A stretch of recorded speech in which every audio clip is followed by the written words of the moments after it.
Tumunog ang cellphone. Isang ordinaryong tunog lang dapat iyon sa isang ordinaryong hapon. Pero sa sandaling sinagot ni Ara maliksi ang tawag, gumuho ang kanyang buong mundo. Hello? Sino po sila? Tanong niya, habang hinahalo ang nilulutong sinigang para sa hapunan nila ng kanyang ama. Ito po ba si Ilit Ara Maliksi? Anak ni A. Thomas Maliksi, tanong ng isang malamig at opisyal na boses sa kabilang linya. Biglang kinabahan si Ara. Binitawan niya ang sandok. Opo, ako nga po. Bakit po? May nangyari po ba sa tatay? Nagkaroon ng sandaling katahimikan. Para kay Ara, ang bawat segundong lumipas ay parang isang suntok sa kanyang dibdib. Miss Maliksi, sabi ng lalaki, nasa presinto po ang tatay ninyo. Inaaresto po siya sa kasong large-scale estafa. Estafa. Ang salitang iyon ay parang isang bomba na sumabog sa loob ng kanyang tainga. Hindi. Hindi maaari. Ang kanyang tatay Tomas, ang pinakamabait at pinakahonestong taong kilala niya, ay isang estapador. Nagkakamali po kayo, halos pasigaw na sabi ni Ara, nanginginig ang kanyang mga labi. Imposible po yan. Isa lang pong karpintero ang tatay ko. Mabuti po siyang tao. Pasensya na po, ma'am. Pero kailangan niyo na pong pumunta rito sa presinto. Ibinaba ang tawag. Naiwan si Ara na nakatayo sa gitna ng kanilang maliit na kusina, hawak pa rin ang cellphone na parang iyon ang tanging bagay na pumipigil sa kanya na bumagsak. Ang amoy ng kumukulong sinigang na kanina lang ay nagpapaalala sa kanya ng tahanan, ngayon ay parang nanunuya sa kanyang sinapit. Wala sa sariling pinatay niya ang kalan. Hindi siya pwedeng mag-aksaya ng oras. Kailangan siya ng tatay niya. Ang sumunod na mga oras ay isang malabong panaginip na puno ng takot at pagkalito. Sa presinto, nakita niya ang kanyang ama sa likod ng rehas. Ang mukha nitong dati ilaging may ngiti ay puno ngayon ng hiya at kawalan ng pag-asa. Ara, anak wala akong kasalanan, umiiyak na sabi ni Mang Tomas, ang mga kamay nitong sanay sa paghawak ng martilyo at pako ay nanginginig habang nakakapit sa malamig na bakal. Pinagkatiwalaan ko lang sila, anak. Frame up 2.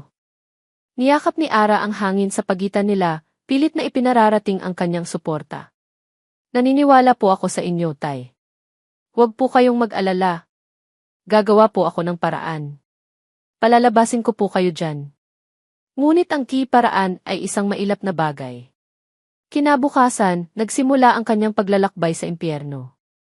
Ang piyansa ay nasa 5 milyong piso. Isang halaga na kahit sa 100 buhay ay hindi niya kayang ipunin. Inubos niya ang kakarampot niyang ipon mula sa pagiging nurse para kumuha ng abogado. Ang sabi ng abogado, mahina ang kaso, ngunit kailangan ng matibay na ebidensya at malaking pera para labanan ang mga nag-aakusa. Una niyang pinuntahan ang mga kamag-anak. Mga tiyahin at tiyuhin na dati ilaging nakangiti sa kanya, ngayon ay biglang hindi siya kilala. Naku, Ara, pasensya na. Sakto lang din ang pera namin. Mahirap ang buhay ngayon, iha. Sunod niyang nilapitan ang mga kaibigan. Ang ilan ay nagbigay ng kaunting tulong, sapat lang para sa pamasahe niya sa maghapon. Ang iba ay biglang hindi na matawagan. Bawat pagtanggi ay isang sampal. Bawat saradong pinto ay isang dagok sa kanyang pagkatao. Pakiramdam niya ay isa siyang pulubi na namamalimos sa daan, hindi para sa sarili niya, kundi para sa kalayaan ng kanyang ama. Pagod at halos wala ng luha, napaupo siya sa isang bangketa habang unti-unting lumulubog ang araw sa Maynila. Ang pag-asa niya ay kasabay na ring lumulubog. Hanggang sa tumunog ulit ang kanyang cellphone. Isang hindi rehistradong numero. Enid Ara Maliksi. Isang boses ng babae, propesyonal at mabilis magsalita. Sino to? Mahinang sagot ni Ara. Your name is Attorney Eliza. I work for the Davila Group of Companies. Narinig namin ang problema mo. Ang boss ko, si Miguel Davila, ay handang tumulong. Parang isang sinag ng liwanag ang narinig ni Ara. Talaga po? Paano po? Bakit po? He has a proposition for you. Meet him tomorrow. 10 sharp. East Tower, Makati. Don't be late. Kinabukasan, suot ang kanyang pinakadisente, ngunit halatang luma ng bestida, pumasok si Ara sa nagtataasang gusali ng Ang lobby pa lang ay mas malaki at mas makintab na kaysa sa buong bahay nila. Bawat taong nakakasalubong niya ay abala at nakatingin sa kanya na para bang isa siyang dumi na napadpad sa malinis na sahig. Dinala siya ng isang sekretarya sa pinakatuktok na palapag sa opisina ng C. Ang opisina ay malawak. Ang isang pader ay purong salamin kung saan tanaw ang buong syudad ng Makati. Ang mga gamit ay moderno at mamahalin. Sa gitna ng lahat ng iyon, nakaupo sa isang malaking silyang itim si Miguel de Villa. Hindi siya tumingin kay Ara. Ang kanyang atensyon ay nasa laptop sa harapan niya. Nakasuot siya ng isang perpektong plansadong business suit. Matangos ang kanyang ilong, perpekto ang tabas ng kanyang mga labi, at malakas ang dating ng kanyang panga. Ngunit lahat ng iyon ay nababalot ng isang aura na kasing lamig ng hangin na nagmumula sa aircon. Maupo ka, sabi niya, hindi pa rin inaalis ang tingin sa screen. Nanginginig na naupo si Ara sa silyang nasa harapan ng napakalaking lamesa. Pakiramdam niya, lalo siyang lumiit. Ilang minuto silang binalot ng katahimikan, tanging tunog lang ng pagtipa ni Miguel sa keyboard ang maririnig. Pakiramdam ni Ara ay sinusubok ang kanyang pasensya. O baka naman, ipinapamukha sa kanya kung gaano siya kawalang halaga. Nang sa wakas ay tumigil si Miguel, isinara niya ang kanyang laptop. At sa unang pagkakataon, tiningnan niya si Ara. Ang mga mata niya ay madilim at walang emosyon. Parang dalawang itim na balon na walang katapusan. Alam ko ang problema mo, Dintes Maliksi, sabi niya sa isang baritonong boses na nagbigay ng kaba sa dibdib ni Ara. 5 milyon. Estafa. Isang amang naghihimas ng rehas. Isang anak na desperada. Napatungo si Ara. Bawat salita ay parang patalim na tumutusok sa kanyang puso. I will settle everything, diretsong sabi ni Miguel. Babayaran ko ang piyansa. Kukunin ko ang pinakamagaling na abogado. Palalabasin ko ang tatay mo sa kulungan sa loob ng 24 na oras. Biglang napaangat ng tingin si Ara, hindi makapaniwala. Talaga po, sir. Paano ko po kayo mababayaran? Kahit anong trabaho po, tatanggapin ko. Isang bahagyang ngisi ang gumuhit sa labi ni Miguel, isang ngising walang kagalakan. Hindi ko kailangan ng pera mo, Dintes Maliksi. Dahil wala ka naman noon. Kumuha siya ng isang folder mula sa kanyang table at dahan-dahan itong itinulak sa harapan ni Ara. What need is a wife? Natigilan si Ara. Pipo. Isa akong biyudo. Mayroon akong 4 na anak. Kailangan nila ng isang ina. At kailangan ko ng isang asawa para mapanatag ang board of directors at masiguro ang posisyon ko sa kumpanya. You will marry me. You will live in Isvay house. You will be a mother to him of children. For 1 year. Bumagsak ang panga ni Ara. Ito ba ay isang masamang biro? Ang kontrata, pagpapatuloy ni Miguel, tinuturo ang folder. Lahat ng kondisyon ay nakasulat dyan. Pagkatapos ng 1 taon, malaya ka na. Bibigyan pa kita ng sapat na pera para makapagsimula kayo ng tatay mo ng bagong buhay. Pero sa loob ng 1 taon na iyon, pag-aari ko ang oras mo. Ang pangalan mo. Ang buhay mo. Binuksan ni Ara ang folder gamit ang nanginginig na mga kamay. Isang kasunduan sa kasal. Marriage contract. Nakita niya ang mga pangalan nila, Miguel de Villa at Ara Maliksi. Tumingin siya kay Miguel, naghahanap ng kahit anong bahid ng pagbibiro. Pero wala. Ang mukha nito ay seryoso at malamig na parang bato. Bakit ako? Halos pabulong na tanong ni Ara. Dahil kailangan mo ng pera. At kailangan ko ng isang asawa na hindi ako mamahalin. Isang asawa na madaling kontrolin. Isang asawa na gagawin ang lahat para sa pamilya niya. At ikaw, Dintes Maliksi, you fit the description perfectly. Desperada ka. Ang huling salita ay tumatak sa isipan ni Ara. Desperada. Desperada na nga siya. Naalala niya ang mukha ng kanyang ama. Ang mga luha nito. Ang kahihiyan. Hinawakan niya ang ballpen na nasa ibabaw ng kontrata. Ang bigat nito ay parang bigat ng buong mundo. Isang pirma lang. Isang pirma para sa kalayaan ng kanyang ama, kapalit ng kalayaan niya. Isang pirma na magbabago sa lahat. Tumingin siya muli kay Miguel. Ang tatay ko sigurado po bang makakalaya siya? Your word is divine bond, simpleng sagot nito. Pumikit si Ara ng mariin.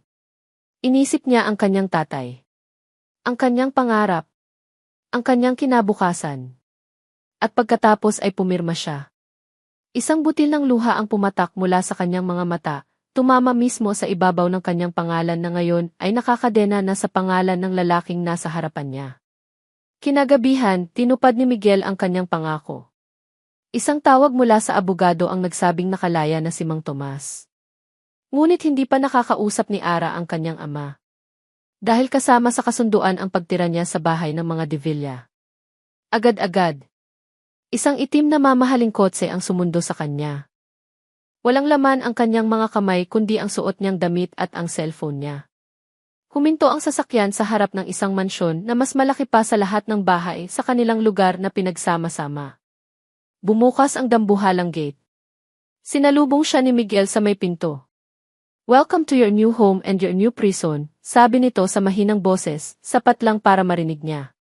Pumasok si Ara sa loob. Ang sahig ay gawa sa marmol na kumikinang. Ang mga kasangkapan ay mukhang mas mahal pa sa buhay niya. At pagkatapos, isang malakas na kalabog ang narinig niya sa kanyang likuran. Ang mabigat na pinto ng mansyon ay sumarado. Ang tunog na iyon ay parang isang hatol. Humarap siya. Doon, sa paanan ng isang malawak na hagdanan, nakatayo si Miguel, ang mukha ay kasing tigas pa rin ang dati. Sa likuran nito, may 4 na pares ng maliliit na mata ang nakatitig sa kanya. Isang batang lalaki na mga 10 taong gulang, ang mga matay puno ng galit. Isang mas bata pang lalaki na may mapanuksong ngiti. Isang batang babae na nakayakap sa binti ni Miguel, takot na takot. At isang maliit na paslit na karga-karga ng isang yaya. Lahat sila ay nakatingin sa kanya. At sa mga mata nilang lahat, iisa lang ang nakita ni Ara. Hindi siya isang ina. Hindi siya isang asawa. Sa lugar na ito, isa lang siyang estranghero. Isang kaaway. Ang unang gabi ni Ara sa mansyon ay ang pinakamahaba at pinakamalamig na gabi sa kanyang buhay. Dinala siya ng isang katulong sa isang silid na kasing laki ng buong bahay nila sa Quezon City. Ang kama ay malambot at malawak, sapat na para sa isang buong pamilya. May sarili itong banyo na may bathtub at isang walk-in closet na walang laman. Maganda, malinis, at walang kabuhay-buhay. "Ito po ang magiging kwarto ninyo, Ma'am Ara," sabi ng katulong bago magalang na umalis at isara ang pinto. Naiwan siyang mag-isa. Nilapitan niya ang bintanang salamin na mula sahig hanggang kisam. Sa labas, ang mga ilaw ng hardin ay nagbibigay liwanag sa isang perpektong tanawin. Ngunit para kay Ara, ang ganda ng lahat ng iyon ay parang rehas ng isang gintong haula. Sinubukan niyang tawagan ang kanyang ama, pero pinigilan niya ang sarili. Anong sasabihin niya? "Tay, nakalaya ka na, pero ako naman ang nakakulong." Hindi niya kayang durugin ang puso ng kanyang ama sa ganoong paraan. Humiga siya sa kama. Ang lambot nito ay hindi nakapagbigay ng ginhawa, bagkus ay lalo lang nagparamdam sa kanya kung gaano siya nag-iisa. Pinikit niya ang kanyang mga mata at pilit na tinawag ang antok, ngunit ang tanging bumabalik sa kanyang isipan ay ang mga mata ng 4 na bata. Galit. Takot. Pagdududa. Kinabukasan, nagising si Ara bago pa man tumunog ang alarm clock sa kanyang cellphone. Ang katawan niya ay pagod, ngunit ang isip niya ay gising na gising. Kontrata. Trabaho. Ito ang nasa isip niya. Kailangan niyang gampanan ang kanyang papel. Nagbihis siya ng tanging damit na dala niya bukod sa suot niya kagabi. Isang simpleng puting bestida. Nagpunta siya sa kusina, na parang isang high-tech na laboratorio sa sobrang moderno ng mga gamit. "Good morning po," bati niya sa mga katulong na abala na sa paghahanda. "Ako na po ang magluluto ng almusal para sa mga bata." Nagkatinginan ang mga ito, nagtataka. Pero bilang mga empleyado, tumango na lang sila at binigyan siya ng espasyo. Nagsimulang magluto si Ara ng sinangag, itlog at hotdog. Mga pagkaing pambata. Mga pagkaing alam niyang lutuin. Sa bawat paghalo niya ng kanin, iniisip niyang baka ito ang simula. Baka sa pamamagitan ng pagkain, makuha niya ang loob ng mga bata. Isa-isang bumaba ang mga anghel na may sungay. Unang dumating si Miko, ang pangalawang anak. Mga 8 taong gulang. Umiti si Ara sa kanya. Good morning, Miko. Nagluto ako ng Hindi siya pinansin ng bata. Umupo ito sa mesa at kinuha ang tablet nito. Sumunod si Maya, ang nag-iisang babae, na mga 6 na taong gulang. Nagtago siya sa likod ng kanyang kuya Marco, ang panganay na bumaba kasunod niya. Sumulyap lang si Maya kay Ara, ang mga mata ay puno ng takot, bago muling nagtago. Si Marco, sa kabilang banda, ay tumingin kay Ara mula ulo hanggang paa. Ang tingin niya ay hindi tingin ng isang 10 taong gulang na bata. Malamig iyon, mapanuri at puno ng hindi maipaliwanag na galit. Good morning, mga anak, pilit na ngiting sabi ni Ara, kahit pakiramdam niya ay may bumabara sa kanyang lalamunan. Halika na, kumain na kayo. Nagluto ako ng paborito ninyo. Inilapag niya ang mga plato ng sinangag at hotdog sa mesa. Ang bango nito ay tila walang epekto sa mga bata. Manang, malamig na utos ni Marco sa isang katulong na nakatayo sa gilid. Pakikuha po ako ng cereal at gatas. Parang isang sampal ang narinig ni Ara.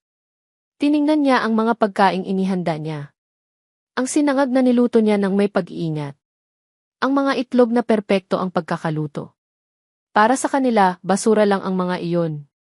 Sumunod si Miko. Ako rin po, Manang. Ayoko niyan. Pangit yan. Walang nagawa ang katulong kundi sumunod. Habang inilalapag ng katulong ang kahon ng cereal at isang karton ng gatas sa mesa, sinubukan pa rin ni Ara na huwag masiraan ng loob. Miko, mahinahong sabi niya, hindi mo pa natitikman, paano mo nasabing pangit? Tiningnan siya ni Miko na para bang nagsalita siya ng ibang lengguwahe.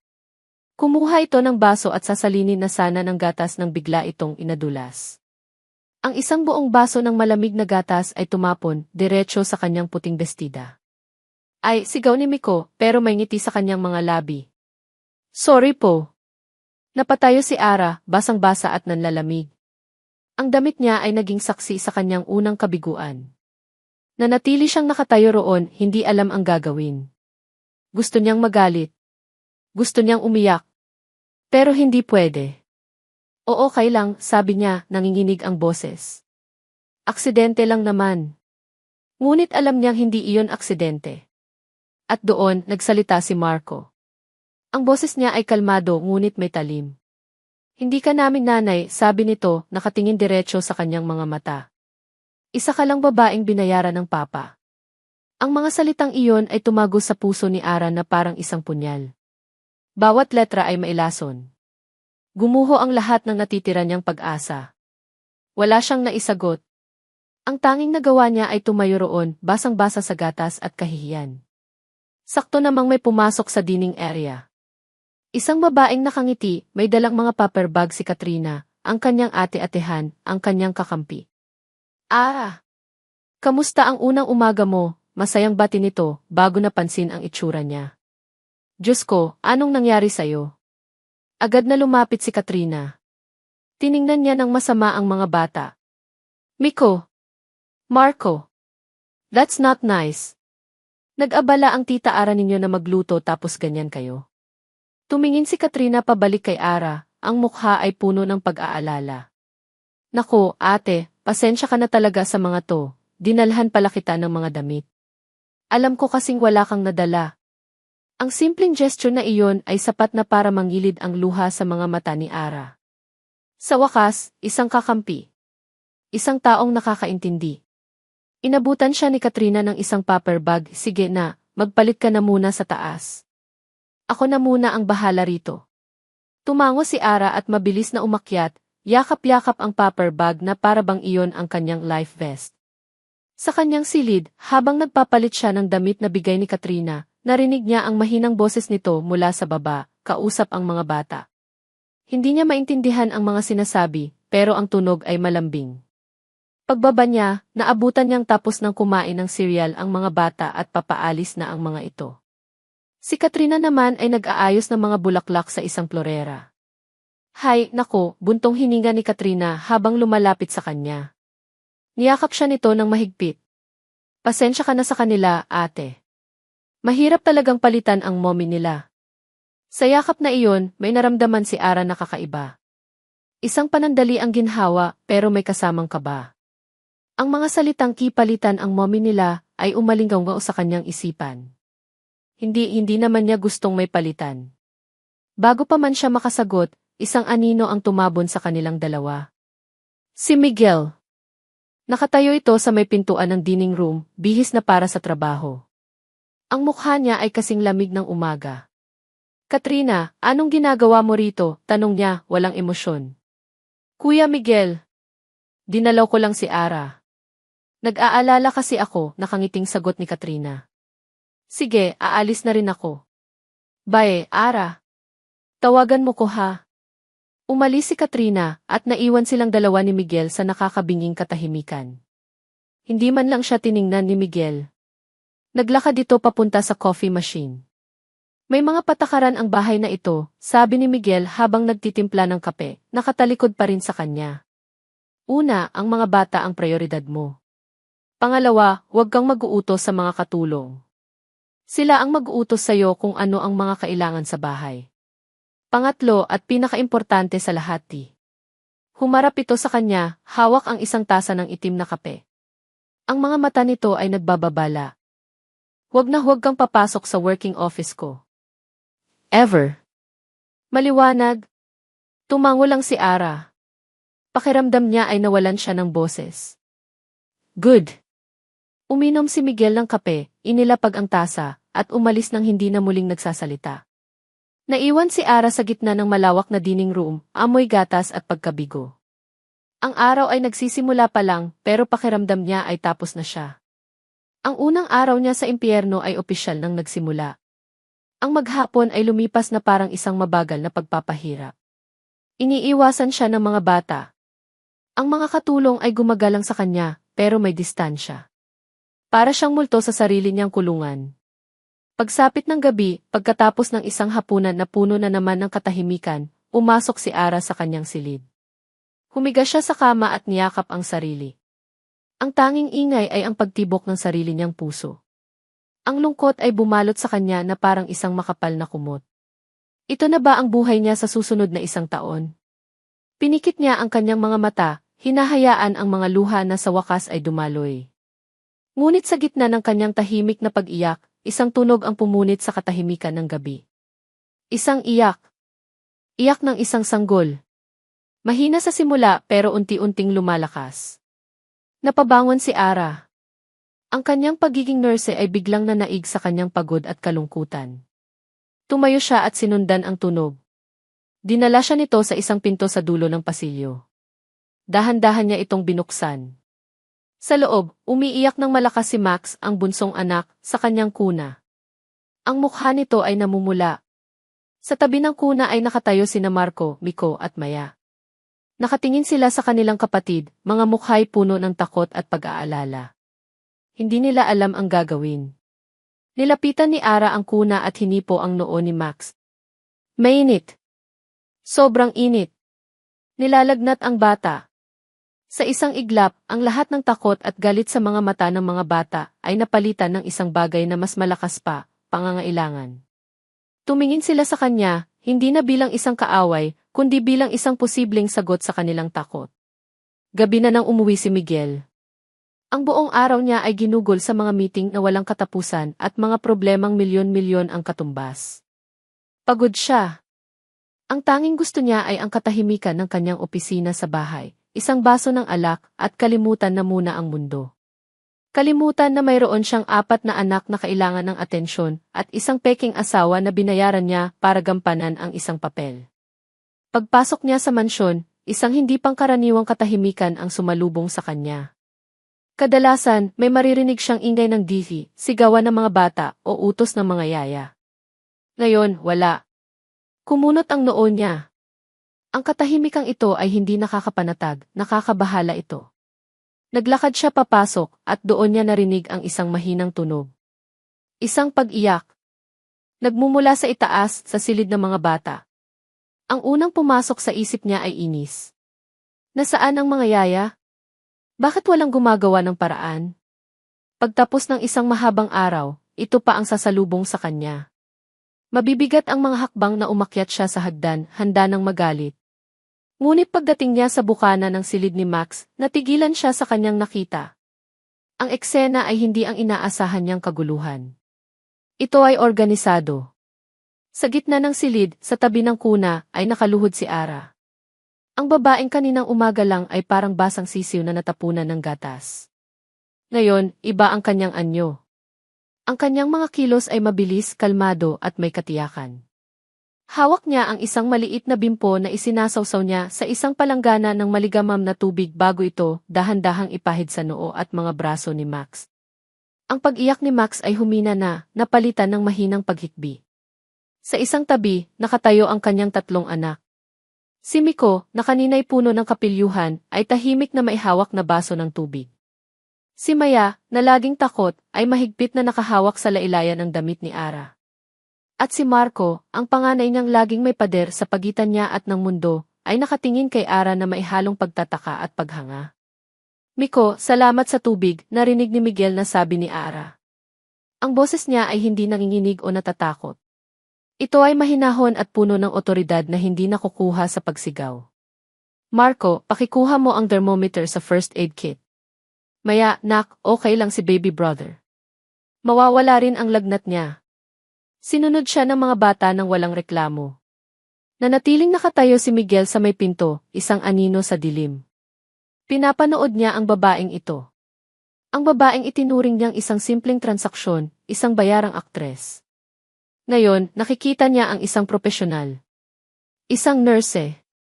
Isang taong alam na alam ang ginagawa sa gitna ng isang maliit na krisis.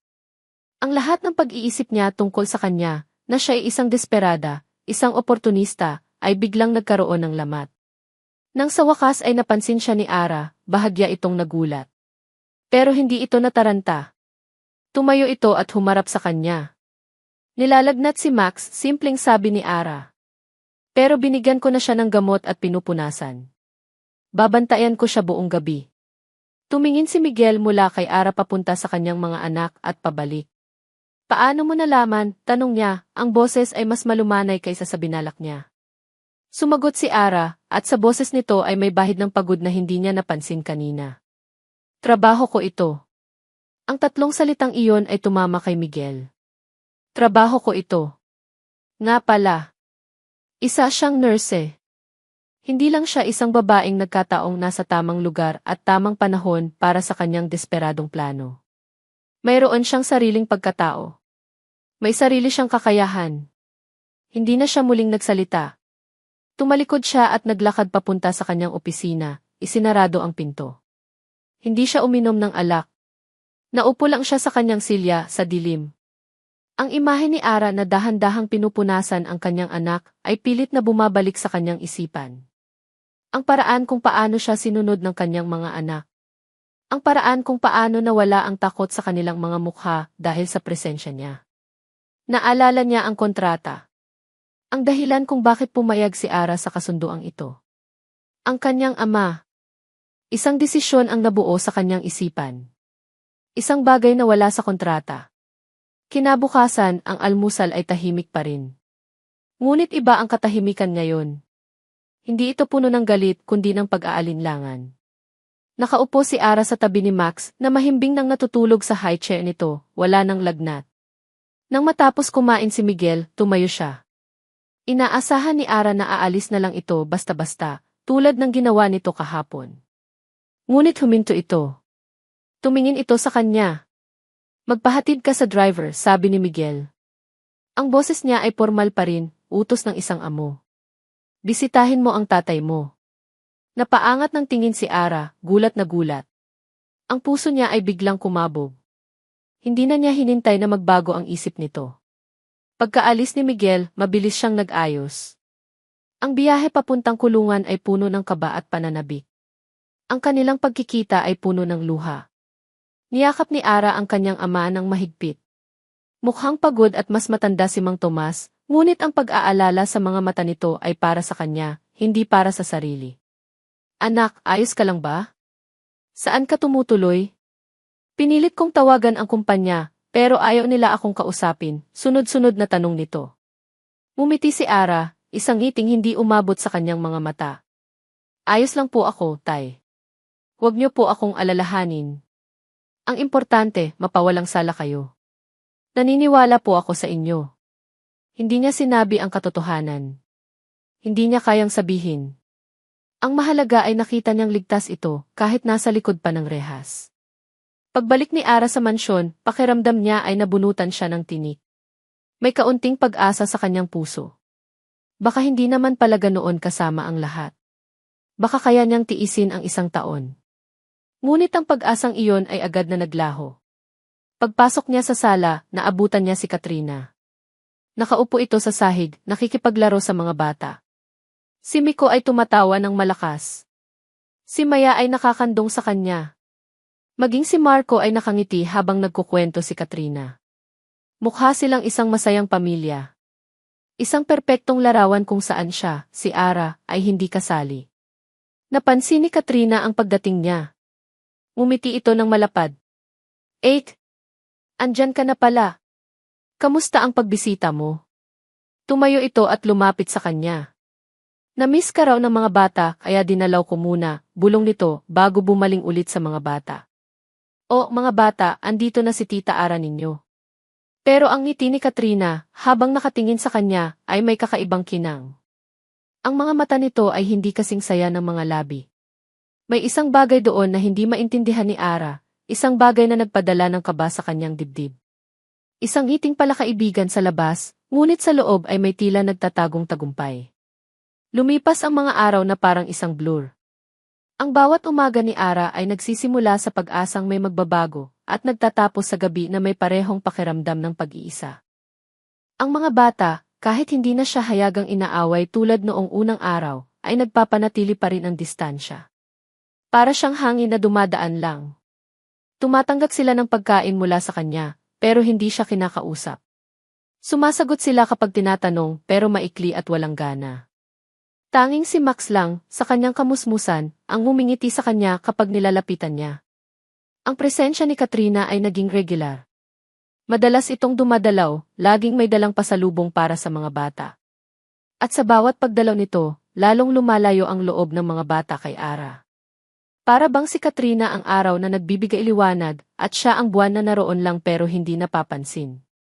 Isang gabi, habang naghahanda siya ng hapunan, pumasok si Miguel sa kusina. Bihira niya itong makita sa labas ng opisina nito o sa hapagkainan. May event ang kumpanya bukas ng gabi, sabi nito, hindi tumitingin sa kanya. Isang charity ball. Kailangan kong pumunta. Tumango lang si Ara, ipinagpatuloy ang paghiwa ng sibuyas. Hindi niya alam kung bakit sinasabi ito sa kanya. At kailangan mong sumama, dugtong ni Miguel. Napatigil si Ara sa paghiwa. Humarap siya rito. Ako? Bakit po? Dahil asawa kita, sagot nito, at sa unang pagkakataon, may bahid ng pagkayamot sa boses nito. Kailangan nating magmukhang isang normal na pamilya. Isasama natin ang mga bata. Para sa imahe ng kumpanya. Para sa imahe. Iyon lang pala. Wala po akong damit na isusuot para sa ganoong okasyon, sir, mahinang sabi ni Ara. May ipapadala ako sa silid mo bukas. Be ready July 7. Pagkatapos noon, umalis na ito. Naiwan si Ara na nakatitig sa sibuyas na hinihiwa niya, at hindi niya na alam kung ang mga luha sa kanyang mata ay dahil sa sibuyas o sa katotohanang muli siyang ipinapaalala na isa lang siyang tau-tauhan sa isang palabas. Kinabukasan, gaya ng sinabi ni Miguel, isang malaking kahon ang inihatid sa kanyang silid. Sa loob nito ay isang evening gown na kulay royal blue. Simple lang ang disenyo pero halatang mamahalin ang tela. May kasama itong isang pares ng silver na sapatos at isang maliit na clutch bag. Dumating din ang isang makeup artist para ayusan siya. Habang mini-make-upan siya, nakatingin lang si Ara sa salamin. Ang babaeng nakikita niya ay isang estranghera. Maganda, pero hindi siya iyon. Isa itong tauhang ginagampanan niya. Pagsapit ng 7:00, bumaba siya. Naabutan niya ang mga bata sa sala, bihis na bihis din si Marco at Miko ay nakaminiature na suite, habang si Maya ay parang isang prinsesa sa kanyang maliit na gown. Nang makita nila si Ara na bumababa sa hagdanan, lahat sila ay natigilan. Maging ang mga katulong ay napatigil sa kanilang ginagawa. Ngunit ang reaksyon na pinakanagpatigil sa paghinga ni Ara ay ang reaksyon ni Miguel. Nakatayo ito sa paanan ng hagdan naghihintay. Nang makita siya nito, nakita ni Ara ang isang panandaliang pagbabago sa mga mata nito. Isang kislap ng pagkagulat. Paghanga. Hindi niya masabi. Ngunit sa isang segundo, nawala rin ito at bumalik ang karaniwang malamig na ekspresyon. Sinalubong siya nito. "You look acceptable," sabi nito, na para sa isang tulad ni Miguel, ay katumbas na ng isang malaking papuri. Sa grand ballroom ng isang 5-star hotel, lahat ng mata ay napunta sa kanila pagpasok. Ang pamilya de Villa. Ang mailap na isihi, ang kanyang 4 na anak, at ang kanyang misteryosong bagong asawa. Nagsimula ang palabas. "Ngumiti ka," bulong ni Miguel habang pinapatakan siya ng flash ng mga kamera. Inilagay nito ang kamay sa kanyang baywang. Ang init ng palad nito, kahit sa manipis na tela ng kanyang bestida, ay nagpadala ng kuryente sa kanyang buong katawan. Para sa mga kamera. Ngumiti si Ara. Isang ngiting sinanay niya sa harap ng salamin. Hinawakan niya ang kamay ni Maya. Hinawakan din niya ang balikat ni Miko. Ngumiti sila sa mga kamera na parang sila ang pinakamasayang pamilya sa buong mundo. Isang kasinungalingan. Ngunit sa gitna ng lahat ng pagkukunwari, may isang sandaling naging totoo. Habang naglalakad sila, biglang natapilok si Maya. Napaiyak ito, hindi dahil sa sakit, kundi dahil sa hiya. Bago pa man makalapit ang sinuman, mabilis na lumuhod si Ara. Hindi niya ininda ang mamahalin niyang gown na sumayad sa sahig. "Live, okay lang yan, baby," sabi niya, habang inaayos ang sapatos ng bata. Hinaplos niya ang buhok nito. Ang mga prinsesa nadadapa rin minsan. Ang importante, tumatayo ulit sila. Mumiti si Maya sa kanya, isang tunay na ngiti at hinawakan ang kanyang kamay. Mula sa kanyang kinatatayuan, pinanood ni Miguel ang buong eksena. At sa hindi niya malamang dahilan, isang ngiti ang sumilay sa kanyang mga labi. Isang ngiting hindi pilit, hindi para sa kamera. Isang ngiting totoo. Ngunit ang sandaling iyon ay sinira ni Katrina, na biglang sumulpot sa kanilang tabi. "Napakagaling ninyong umarte," masayang sabi nito. Ngunit nang hilahin niya si Ara palayo sa iba para kunwari ay ayusin ang buhok nito, bumulong ito. "Galing mong umarte, ate. Pero tandaan mo, hanggang dito lang yan. Isa ka pa ring maliksi at sila, mga de Villa. Huwag mong kalimutan ang lugar mo." Ang malamig na babala ay muling nagpabalik kay Ara sa katotohanan. Mumiti lang siya kay Katrina at bumalik sa tabi ni Miguel. Nang gabing iyon, sa biyahe pa uwi, ang mga bata ay pagod na at nakatulog sa likod ng sasakyan. Tahimik lang sila ni Miguel. Pero bago sila makarating sa mansyon, biglang nagsalita si Miko mula sa kanyang pagkakatulog. "Papa," inaantok na tanong nito, "si Tita Ara po ba ang bago naming mommy?" Ang tanong ay bumitin sa ere, kasing bigat ng isang malaking bato. Tumingin si Ara kay Miguel, naghihintay ng sagot. Pero hindi ito sumagot. Nanatili itong nakatingin sa daan, ang mga kamay ay mahigpit na nakakapit sa manibela. Ang katahimikan ni Miguel ay mas malakas pa kaysa sa anumang salita. Iyon ang sagot. At sa sagot na iyon, alam ni Ara na kahit gaano pa kaganda ang kanyang gown, kahit gaano pa katotoo ang mga ngiti nila sa harap ng kamera, sa huli, ang lahat ay isang malaking peke. At sa pekeng pamilyang ito, siya ang pinakapeke sa lahat. Ang tanong ni Miko ay umalinggaw sa isipan ni Miguel hanggang sa kanyang pagtulog. "Si Tita Ara po ba ang bago naming mommy?" Isang simpleng tanong mula sa isang bata, ngunit para kay Miguel, ito ay isang komplikadong problema. Ang salitang di mommy di ay may bigat. May kaakibat itong emosyon, permanenteng estado, isang bagay na matagal na niyang isinara sa kanyang puso. Nang sumunod na araw, pumasok siya sa opisina na dala-dala ang bigat na iyon. Sinubukan niyang ibaon ang sarili sa trabaho, mga numero, mga kontrata, mga forecast. Iyon ang mundo niya. Isang mundong kontrolado niya, kung saan ang lahat ay mailohikal na paliwanag at walang lugar para sa mga hindi inaasahang pakiramdam. Ngunit kahit anong gawin niya, ang imahe ni Ara sa charity ball ay pilit na sumisingit sa kanyang isipan. Ang paraan ng pagluhod nito para kay Maya, ang sinseridad sa mga mata nito na hindi para sa kamera, ang biglaang init na naramdaman niya nang ilagay niya ang kanyang kamay sa baywang nito. Ikinuyom niya ang kanyang panga. Peking pamilya. Isang palabas. Huwag kang magpadala, paalala niya sa sarili. Nang hapon na iyon, habang nag-iisip siya sa kanyang home office, pumasok si Katrina. May dala itong isang tray na may kape. Kuya Miguel, mukhang pagod na pagod ka, sabi nito sa malambing na boses. Nagtimpla ako ng kape para sa'yo. Salamat, Katrina, sagot niya, hindi inaalis ang tingin sa mga dokumentong nasa mesa. Inilapag ni Katrina ang kape. Ngunit sa halip na umalis, nanatili ito. Nagkunwari itong nag-aayos ng mga gamit sa isang estante na malapit sa kanya. Alam mo, kuya, inaayos ko kanina yung mga lumang photo album ni mama. Nakakatuwa, ang daming alaala. Hindi umimik si Miguel. Hala! Biglang sabi ni Katrina na para bang may nagulat. May kinuha itong isang lumang album at binuklat ito sa mesa ni Miguel. Speaking of memories, tingnan mo to, kuya. Parang pamilyar. Sa gitna ng isang pahina ay isang kupas ng litrato. Isang mas batang Ara, nakangiti ng malapad. Katabi nito ay isang lalaking nakaakbay sa kanya, mayabang ang tindig at nakasuot ng mamahaling relo. Nasa isang yet sila at sa likod nila ay ang magandang dagat. Tinitigan ni Miguel ang litrato. Ay, nga pala, sabi ni Katrina na parang bigla lang naalala. Si Ara yan at yung dati niyang boyfriend. Siya yung anak ng isang mayaman ding negosyante dati. Ang mga salitang ni mayaman ding negosyante dati ay tumatak sa isipan ni Miguel. Ngunit hindi pa tapos si Katrina. Nagkunwari itong nadulas ang kamay at aksidenteng inahulog ang buong album sa sahig. Nagkalat ang mga lumang litrato. At sa gitna ng lahat, isang partikular na litrato ang bumagsak malapit sa paa ni Miguel, nakaharap sa itaas. Ang litratong iyon.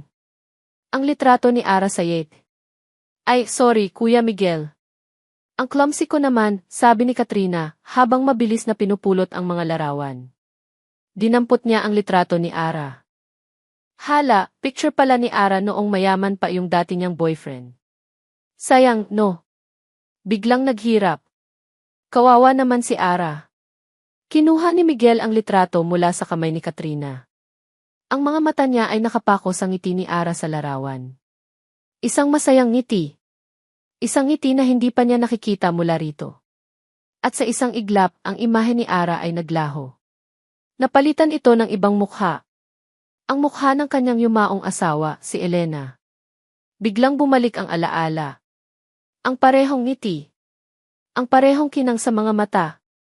Ganoon din si Elena umiti noong una silang magkakilala. Ganoon din ito umiti habang dahan-dahan nitong ninanakaw ang pera ng kumpanya, pera ng pamilya nila, para ibigay sa lalaki nito. Naalala niya ang araw na natuklasan niya ang lahat. Ang mga bank statement. Ang mga peking invoice. Ang mga text message. Ang sakit. Ang pagtataksil.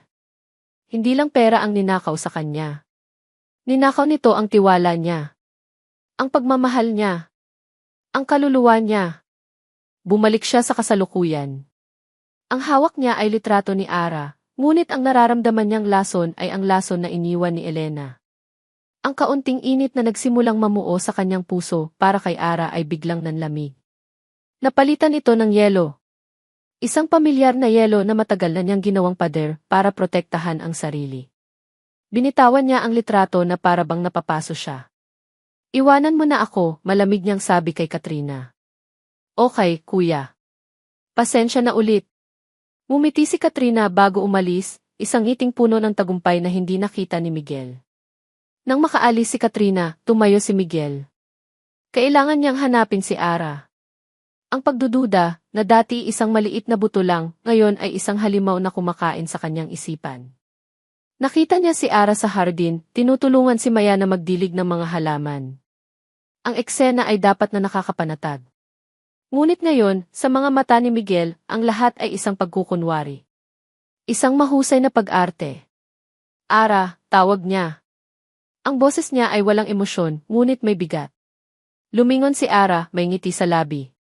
Ngunit nang makita nito ang ekspresyon sa kanyang mukha, unti-unting nawala ang ngiti nito. Miguel, may problema ba? Hindi siya sumagot. Naglakad siya papalapit at ipinakita ang litratong hawak niya. Sino to? Tiningnan ni Ara ang litrato. Nakita ni Miguel ang pagkagulat sa mga mata nito na sinundan ng isang anino ng kalungkutan. Si Alex. Dati ko pong boyfriend. Si Alex, sabi ni Miguel, may sarkasmo sa boses. Ang mayamang negosyante dati. Napakunot ang noo ni Ara. Paano mo di? Nakikita ko na may tipo ka pala, pagpapatuloy ni Miguel, hindi pinapansin ang tanong nito. Mayaman. Sabihin mo nga sa akin, Diaz Maliksi. Ang sitwasyon ba ng tatay mo ay isang magandang pagkakataon lang para sa iyo? Isang paraan para makahanap ng bagong sponsor. Ang bawat salita ay parang isang sampal sa mukha ni Ara. Nakita ni Miguel kung paano namula ang mga mata nito at kung paano ito napahawak sa kanyang dibdib na para bang nasasaktan. Hindi totoo yan, nanginginig na sabi ni Ara. Hindi ako ganyang klaseng tao. Talaga ba? Tanong ni Miguel. Dahil ang nakikita ko ay isang pattern. Isang babaeng sanay sa marangyang buhay. Nang mawala ang yaman ng isa, humanap ng kapalit. Ako ba ang kapalit, Ara? Hindi na nakasagot si Ara. Ang mga luha ay nagsimula ng pumatak sa kanyang mga pisngi. Naramdaman ni Miguel ang isang pamilyar na pakiramdam, galit. Pero sa ilalim ng galit na iyon ay takot. Takot na baka tama siya. Takot na baka maulit ang lahat. Mas madali nang itulak si Ara palayo, kaysa hayaan itong makalapit at muli siyang saktan. Tumalikod siya at iniwan si Ara na umiiyak sa hardin. Dumiretso siya sa kanyang opisina at isinara ang pinto. Kinuha niya ang kanyang telepono at tinawagan ang kanyang pinagkakatiwalaang assistant. David, sabi niya, ang boses ay matigas at walang bahid ng anumang emosyon. May ipapagawa ako sa'yo. Imbestigahan mo si Ara Maliksi. Lahat. Ang pamilya niya, ang mga kaibigan niya. Lalo na ang mga nakaraang relasyon niya. Gusto kong malaman ang lahat. Masusunod po, sir, sagot sa kabilang linya. Ibinaba ni Miguel ang tawag. Tumingin siya sa labas ng bintana, sa babaeng nakatayo pa rin sa hardin, ngayon ay pinapatahan ni Manang. Ang galit sa kanyang dibdib ay hindi nawala. Kailangan niya ng pruweba. Kailangan niyang patunayan sa sarili na tama ang kanyang hinala. Hindi nagtagal, tumunog ang telepono niya. Si David. Sir, sabi nito. May nalaman na po ako. Ano iyon? Ang dating boyfriend ni Ms. Maliksi, si Alex Sandoval, ay kasalukuyang bangkarot. Napahigpit ang hawak ni Miguel sa telepono. Matapos subukang kalabanin ang isang malaking kumpanya sa industriya. Ang balitang iyon ay ang huling piraso ng puzzle para kay Miguel. Hindi niya ito nakita bilang isang kasawian para sa lalaki. Nakita niya ito bilang isang pattern. Iniwan ni Ara ang lalaki matapos itong maghira. At ngayon, siya naman ang target. Ang pader na yelo sa paligid ng puso ni Miguel ay lalong tumibay at tumaas na hindi na kayang tibagin ng kahit anong ngiti o kabaitan. Para sa kanya, ang katotohanan ay malinaw na. Si Ara Maliksi ay hindi naiiba. Isa rin siyang manggagamit. Ang mga sumunod na araw ay mas masahol pa kaysa sa mga nauna. Ang lamig na namamagitan sa kanila ni Miguel ay naging isang pader ng yelo. Hindi na siya nito kinakausap. Hindi na siya nito tinitingnan.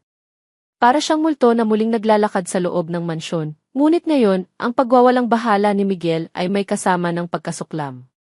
Sinubukan ni Ara na ituon ang kanyang atensyon sa mga bata. Kahit na mailap pa rin sila, unti-unti may nakikita siyang maliliit na pagbabago. Si Maya ay paminsan-minsan nang umingiti sa kanya. Si Miko ay hindi na gumagawa ng mga kalokohan para inisin siya. Maging si Marco, kahit tahimik pa rin, ay hindi na siya tinitingnan na parang isang kaaway. Para bang ang gabi ng lagnat ni Max ay nagbukas ng isang maliit na siwang sa pader na nakapalibot sa kanila. Iyon na lang ang pinanghahawakan ni Ara. Iyon na lang ang nagbibigay sa kanya ng lakas para bumangon tuwing umaga at harapin ang isa na namang araw sa loob ng gintong kulungan. Isang gabi, hindi makatulog si Ara. Ang mga salitang ibinato sa kanya ni Miguel sa hardin ay paulit-ulit na tumatakbo sa kanyang isipan. Ako ba ang kapalit, Ara? Ang sakit ay sariwa pa rin. Hindi niya matanggap na ganoon kababa ang tingin sa kanya ng lalaking asawa niya sa papel. Bumangon siya mula sa kama. Kailangan niyang makausap si Miguel. Kailangan niyang linawin ang lahat. Hindi niya hahayaang tapak-tapakan ang kanyang pagkatao ng ganito.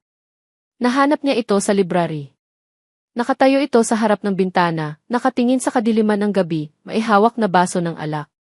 Miguel, tawag niya, ang boses ay mas matatag kaysa sa nararamdaman niya. Lumingon ito. Ang mga mata nito ay madilim. Anong kailangan mo? Kailangan nating mag-usap, sabi ni Ara, lumalakad papalapit. Tungkol sa sinabi mo sa Hardin. Mali ka. Mali ang iniisip mo tungkol sa akin. Isang mapaklang tawa ang kumawala sa bibig ni Miguel. Talaga? Anong parte ang mali, Ara? Na ang dating boyfriend mo ay biglang naghirap. At pagkatapos noon, bigla kang napunta sa akin. Isang bilyonaryong si. Sabihin mo sa akin, coincidence lang ba ang lahat ng yon? Hindi mo naiintindihan, giit ni Ara, nararamdaman na ang pag-init ng kanyang mga mata. Iniwan ko si Alex dahil niloko niya ako. Hindi dahil nawalan siya ng pera. Isang magandang kwento. Pero pasensya na, narinig ko na yan dati, sagot ni Miguel, umiinom mula sa kanyang baso. Lahat ng babae, pare-pareho lang. Ang habol lang ay pera. Ang mga salitang iyon ang sumira sa huling hibla ng kanyang pasensya. Ang sakit at sama ng loob na kinimkim niya sa loob ng maraming linggo ay biglang sumabog. Hindi lahat ng tao ay katulad ng asawa mo, sigaw niya, hindi na napigilan ang sarili. Sa isang iglap, nagbago ang lahat. Ibinagsak ni Miguel ang baso sa isang maliit na mesa. Kumalat ang alak. Ang katahimikan sa kanyang mukha ay napalitan ng isang bagsik na ngayon lang nakita ni Ara. Lumapit ito sa kanya, ang bawat hakbang ay mabigat. Huwag na huwag mong babanggitin ang asawa ko, sabi nito sa isang mapanganib at mababang boses. Napaatras si Ara, biglang natakot. Ngunit ang galit sa kanyang dibdib ay mas malakas kaysa sa takot. Bakit? Dahil totoo, sabi niya, hinahamon ito. Dahil natatakot kang baka pareho lang kami? Baka lokohin ka rin? Baka kunin ko rin ang pera mo? Huminto si Miguel sa mismong harapan niya. Ang mukha nila ay ilang pulgada na lang ang pagitan. Amoy niya ang alak sa hininga nito. Nakikita niya ang galit sa mga mata nito. Lahat ba ng bagay may presyo sa'yo? Tanong ni Miguel, ang panga ay mahigpit. Ang tanong na iyon ang tuluyang nagwasak sa puso ni Ara. Ang mga luha ay bumagsak na mula sa kanyang mga mata. Hindi mo ako kilala, umiiyak niyang sabi. Hindi mo alam ang mga pinagdaanan ko. Hinuhusgahan mo ako batay sa mga kasinungalingan at sa sakit na idinulot sa iyo ng iba. Hindi ako siya, Miguel. Hindi ako siya. Sinubukan niyang tumalikod, ngunit mabilis na hinawakan ni Miguel ang kanyang braso. Hinila siya nito pabalik, paharap dito. At pagkatapos, nangyari ang isang bagay na hindi inaasahan nilang dalawa. Isang bagay na wala sa kontrata. Isang bagay na sumira sa lahat ng patakaran. Hinalikan siya ni Miguel. Hindi ito isang malambing na halik. Ito ay marahas, puno ng galit, ng frustrasyon, ng sakit. Ito ay isang pag-angkin. Isang pagsuko. Ang pader ng yelo na matagal nitong itinayo ay biglang gumuho sa isang iglap. Nagpumiglas si Ara sa simula, tinutulak ang dibdib nito. Ngunit ang lakas ni Miguel ay hindi niya matablan. At habang tumatagal ang halik, ang galit ni Ara ay unti-unting napalitan ng pagkalito. Ang pagtutol niya ay naging isang katawan na biglang nanghina. Natagpuan niya ang sarili na tumutugon sa halik nito. Ang kanyang mga kamay, na kanina ay nakatulak sa dibdib nito, ay dahan-dahang umakyat at napakapit sa mga balikat nito. Ang kanilang mga sama ng loob ay natunaw sa init ng sandaling iyon. Ang lahat ng sakit at pagdududa ay napalitan ng isang hindi maipaliwanag na koneksyon, isang marahas na pangangailangan na matagal na nilang itinatago. Nang sa wakas ay humiwalay sila, pareho silang habol ang kanilang hininga. Nakatitig sila sa isa't isa, ang mga matay puno ng mga tanong na hindi masabi ng kanilang mga labi. Ang galit ay nawala. Ang natira ay gulat. Pagkalito. At isang damdamin na pareho nilang kinatatakutan. Si Ara ang unang nakabawi. Itinulak niya ang sarili palayo kay Miguel. Hindi siya makapagsalita. Mabilis siyang tumalikod at tumakbo. Tumakbo siya paakyat sa hagdan, papasok sa kanyang silid. Isinara niya ang pinto at isinandal ang kanyang likod dito. Hinawakan niya ang kanyang mga labi. Mainit pa rin. Nanginginig. Ano ang nangyari? Ano ang ibig sabihin noon? Ang puso niya ay kumakaripas sa loob ng kanyang dibdib, hindi na malaman kung dahil sa galit, sa takot, o sa kiliting iniwan ng halik na iyon. Samantala, naiwan si Miguel sa library nakatayo, tulala. Tiningnan niya ang kanyang mga kamay na parabang hindi niya pag-aari. Anong ginawa niya? Sinira niya ang sarili niyang mga patakaran. Ang halik na iyon ay isang pagkakamali. Isang malaking pagkakamali. Dahil binuksan nito ang isang pinto na matagal na niyang isinara at nilagyan ng kandado. Ang pinto papunta sa kanyang puso. Biglang tumunog ang kanyang cellphone. Ang tunog ay parang isang alarma na gumising sa kanya mula sa isang panaginip. Kinuha niya ito mula sa kanyang bulsa. Si Katrina. Hello, sagot niya, ang boses ay bahagyang paos. Kuya Miguel, sabi ng boses ni Katrina sa kabilang linya. May kakaibang kaba sa tono nito. Sorry sa abala. Pero may kailangan kang makita.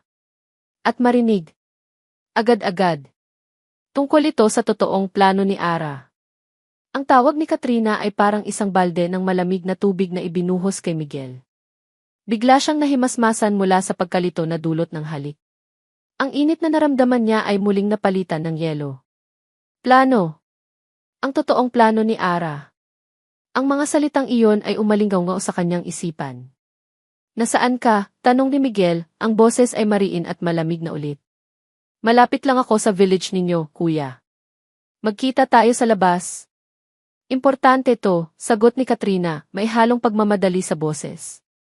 Hindi na nag-isip si Miguel. Kinuha niya ang susi ng kanyang kotse at mabilis na lumabas ng bahay, hindi man lang sumulyap sa direksyon ng hagdan kung saan tumakbo si Ara kanina. Ang halik? Isang pagkakamali. Isang kahinaan. Kailangan niya itong kalimutan. Nakita niya ang kotse ni Katrina na nakaparada sa isang madilim na bahagi ng kalsada sa labas ng kanilang subdivision. Pumasok siya sa passenger seat. Ang loob ng sasakyan ay tahimik at, ano to, Katrina? Tanong niya, walang paligoy-ligoy. Hindi sumagot si Katrina. Kinuha lang nito ang kanyang cellphone at may pinindot.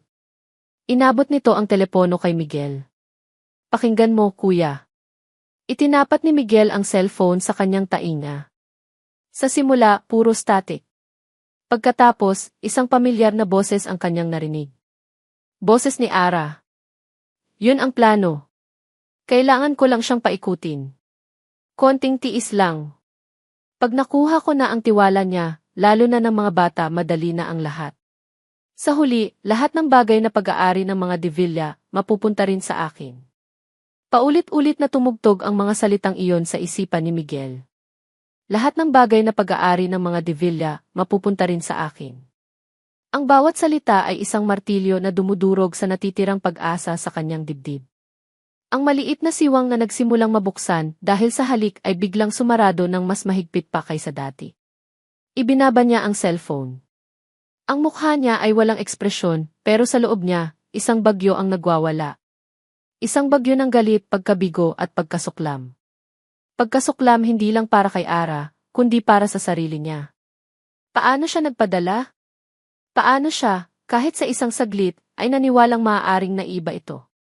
Saan mo to nakuha? Tanong niya, ang boses ay halos hindi na marinig. Nag-aalala kasi ako sayo, kuya, sabi ni Katrina, ang mukha ay puno ng awa.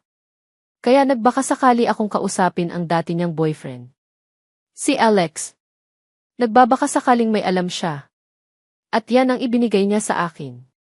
Isang recording ng usapan nila ni Ara bago pa man niya makilala ka. Isang kasinungalingan. Isang perpektong pag-arte. Pero para kay Miguel, na ang isipan ay nilamon na ng pagdududa at binuhay muli ng alaala ng pagtataksin ni Elena, ang lahat ng sinabi ni Katrina ay ang absolutong katotohanan. Planado pala ang lahat, bulong ni Miguel sa sarili. Ang paglapit nito, ang pag-aalaga sa mga bata, ang pag-iyak, ang lahat ng iyon ay parte ng isang malaking plano. At ang halik ay hindi isang pagkakamali. Isa iyong kalkuladong hakbang para sirain ang kanyang depensa. At muntik na siyang magtagumpay. Sorry, kuya, sabi ni Katrina, hinawakan ang kanyang braso. Ayoko sanang ipakita sa'yo to, ayokong masaktan ka. Pero mas ayokong maloko ka. Tumingin si Miguel kay Katrina. Salamat, sabi niya. At sa sandaling iyon, para sa kanya, si Katrina ang tanging taong mapagkakatiwalaan niya. Ang tanging taong kakampi niya. Bumalik si Miguel sa mansyon. Pagpasok niya, nakita niya si Ara sa sala, naglalakad pabalik-balik, halatang hinihintay siya. Ang mukha nito ay puno ng pag-aalala. Miguel, saan ka galing? Nag-alala ako. Kailangan nating pag-usapan yung kanina. Wala tayong kailangang pag-usapan, putol ni Miguel. Nilagpasan niya ito na parang hangin. Ang lamig sa kanyang boses ay mas matindi pa kaysa dati. Para itong yelo na kayang sumugat. Pero, Miguel Huminto si Miguel, ngunit hindi ito lumingon. Gawin mo lang ang trabaho mo, sabi nito. Ang trabaho kung bakit kita binayaran.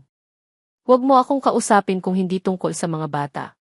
Pagkatapos ay nagpatuloy na ito sa pag-akyat sa hagdan, iniwan si Ara na nakatayo sa sala, tulala at wasak ang puso.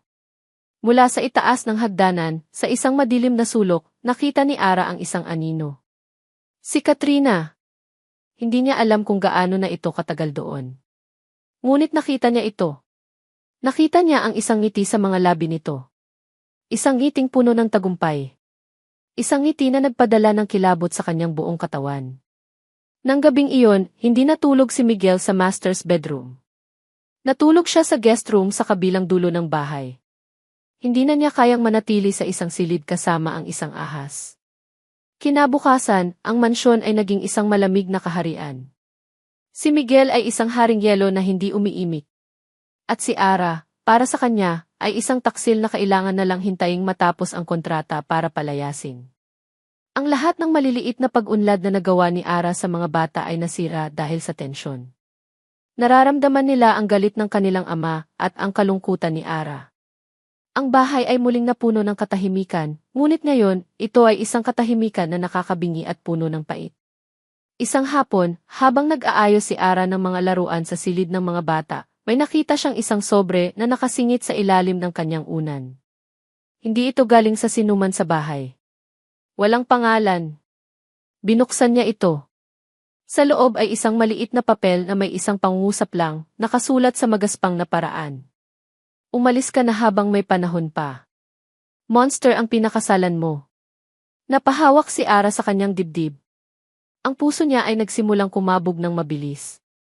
Sino ang nagpadala nito? Isang biro. Isang babala.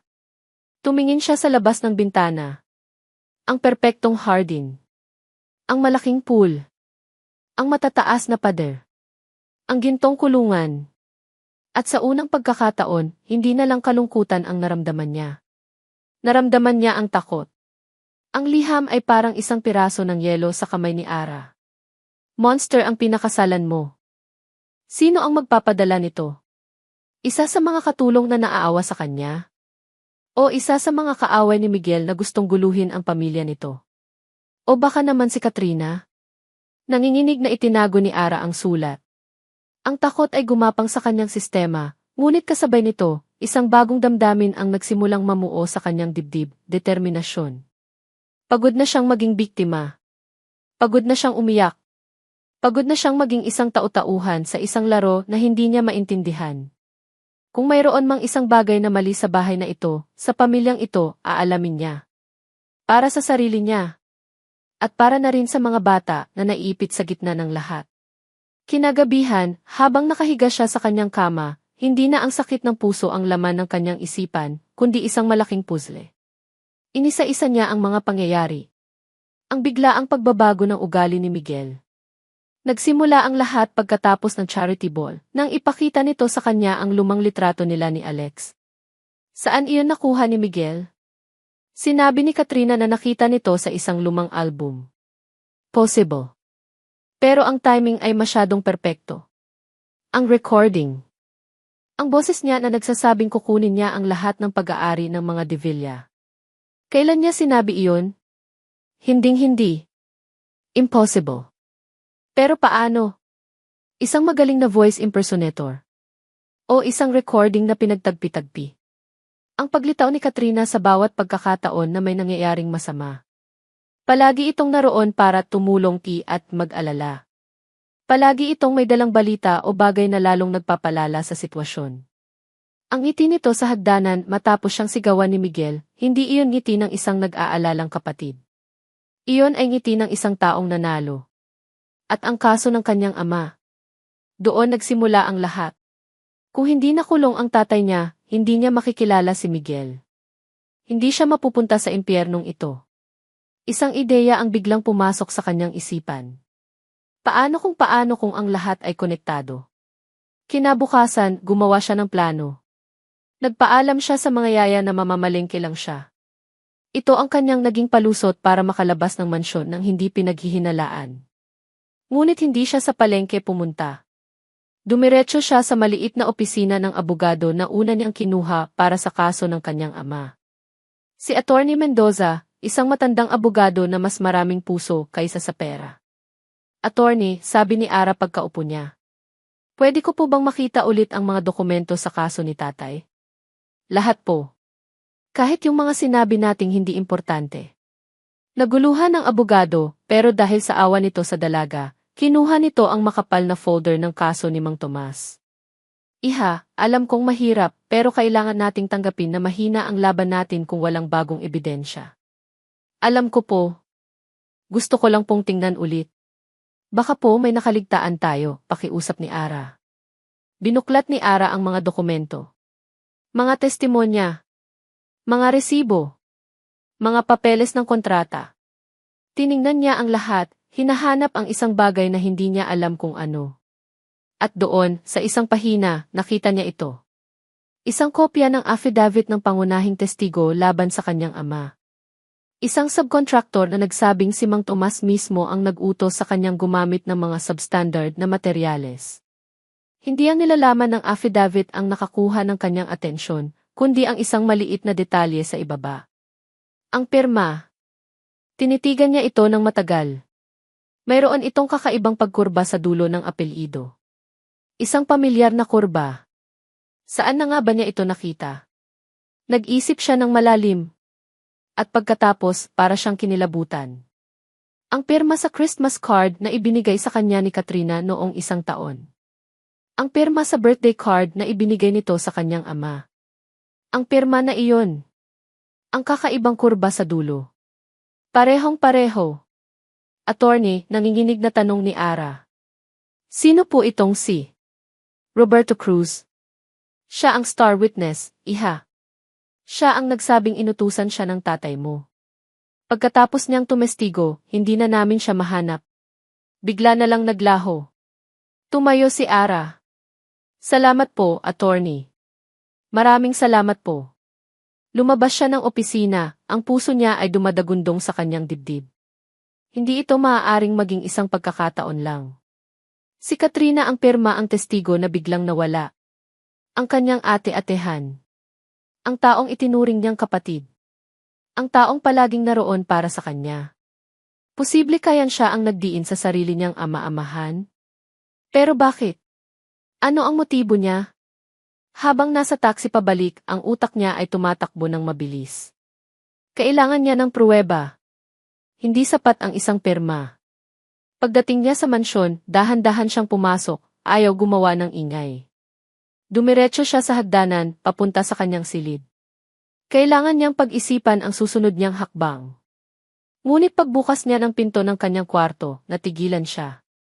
Nandoon si Katrina. Nakatayo ito sa gitna ng kanyang silid, nakabukas ang kanyang aparador. Ang mga damit niya ay nakakalat sa kama. Malinaw na may hinahanap ito. Nang makita ni Katrina si Ara, nagulat ito. Ngunit mabilis itong nakabawi at mumiti. Ah! Andyan ka na pala, sabi nito, ang boses ay kalmado na parabang normal lang ang ginagawa nito. Naku, pasensya na. Nakita ko kasing magulo ang mga damit mo kaya naisip kong tulungan kang ayusin. Tinitigan ni Ara si Katrina. Hindi na niya ito tiningnan bilang isang kapatid o kaibigan. Tiningnan niya ito bilang isang estranghera. Isang kaaway. Salamat, Katrina, malamig na sagot ni Ara. Isinasara ang pinto sa likuran niya. Pero kaya ko nang ayusin ang sarili kong gamit. Naramdaman ni Katrina ang pagbabago sa tono ni Ara. Ang ngiti nito ay bahagyang nawala. May problema ba, ate? Wala, sagot ni Ara. Gusto ko lang mapag-isa. Hindi na nagpumilit si Katrina. Ngumiti lang ito ulit, isang ngiting hindi na kayang lokohin si Ara, at lumabas ng silid. Nang makaalis si Katrina, agad na sinuri ni Ara ang kanyang mga gamit. May nawala ba? Ano ang hinahanap nito? Wala siyang nakitang nawawala. Ngunit habang inaayos niya ang mga damit na ikinalat ni Katrina, isang bagay ang nahulog mula sa bulsa ng isang lumanyang bestida. Isang maliit na susi. Hindi ito susi ng alinmang pinto sa mansyon. Ito ay isang luma at maliit na susi. Ang susi sa lumang bowl ng kanyang ina na nasa bodega ng kanilang bahay sa Quezon City. Ang bowl na naglalaman ng lahat ng alaala at ilang mahahalagang dokumento na naiwan ng kanyang ina. Bakit ito hahanapin ni Katrina? Ano ang nasa loob ng bowl na iyon? Sa sandaling iyon, alam na ni Ara ang kanyang susunod na gagawin. Kailangan niyang makabalik sa kanilang lumang bahay. Kailangan niyang buksan ang bowl na iyon. Dahil nararamdaman niya, ang sagot sa lahat ng kanyang mga tanong ay naghihintay sa kanya sa loob. Ang hinala ay isang laso na dahan-dahang kumakalat sa sistema ni Miguel.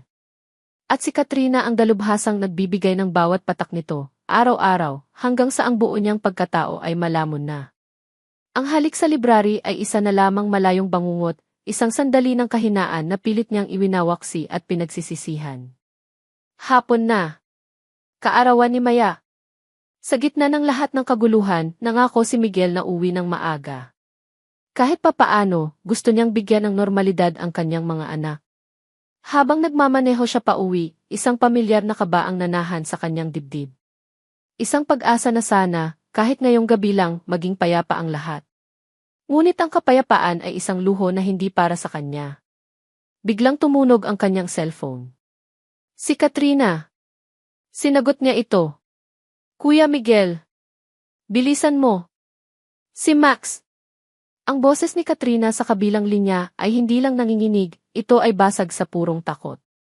Isang pamilyar na yelo ang gumapang sa mga ugat ni Miguel. Anong nangyari kay Max? Sigaw niya, ang mga kamay ay humigpit sa manibela. Basta umuwi ka na. Muntik na siyang. Diyos ko, bilisan mo na lang. Ibinaba ang tawag. Hindi na nag-isip si Miguel. Tinapakan niya ang silinyador, ang tunog ng kanyang mamahaling kotse ay naging isang sigaw ng desperasyon sa kalsada. Ang tanging nasa isip niya ay ang kanyang bunso. Ang kanyang anak. Pagdating niya sa mansyon, bumungad sa kanya ang isang eksena mula sa isang masamang panaginip. Sa tabi ng pool, nakaluhod si Katrina, basang-basa, yakap-yakap ang nanginginig at umiiyak na si Max na nababalot ng makapal na tuwalya. Sina Maya at Miko ay nasa isang tabi, mga mukha'y tigmak sa luha at takot. Ang mga katulong ay nagkakagulo, walang alam na gawin. At sa gitna ng lahat, nakatayo si Ara. Ang damit ay basa rin, ang buhok ay tumutulo. Nakatitig siya sa tubig ng pool, ang mukha ay putlang-putla na parang papel, ang mga mata ay nanlalaki sa takot at hindi makapaniwala. Anong nangyari dito? Umalinggaw ang sigaw ni Miguel, ang bawat letra ay puno ng galit at pag-aalala. Tumatakbo siyang lumapit at si Katrina ang unang sumalubong sa kanya. Kuya! Salamat sa Diyos at dumating ka, humahagulgol na sabi nito. Nakita ko si Max sa ilalim ng tubig. Hindi siya gumagalaw. Nahulog siya. Si Ara. Wala siya. Hinanap ko siya, wala. Kaya tumalon ako agad. Tumingin si Miguel kay Ara. Ang tingin niya ay parang dalawang patalim na gustong pumatay. Nasaan ini? Bakit niya pinabayaan yan anak we? Hindi ko siya pinabayaan, nautal na sagot ni Ara, nanginginig ang buong katawan. Ang boses niya ay halos hangin na lang. Kumuha lang ako ng juice sa kusina. Saglit na saglit lang. Sabi ko sa yaya. Sinungaling, biglang sabat ng isa sa mga yaya, na halatang takot kay Miguel pero mas takot sa kung anong maaaring isisi sa kanya. Wala po kayong sinabi sa akin, Maam. Naglilinis po ako sa taas nang marinig ko ang sigaw ni Maam Katrina. Isa itong perpektong patibong. Ang salita ni Ara laban sa salita ng dalawa. Hindi tutuloy. Bulong ni Ara, ang mga matay puno ng luha, nakatingin kay Miguel, nagmamakaawa. Ngunit ang puso ni Miguel ay sarado na. Ang nakikita lang niya ay ang kanyang anak na muntik nang mamatay. Kuya, sabi ni Katrina, ang boses ay mahina na ngayon, puno ng pait. Ayoko sanang gawin to lalo na't kaarawan ni Maya.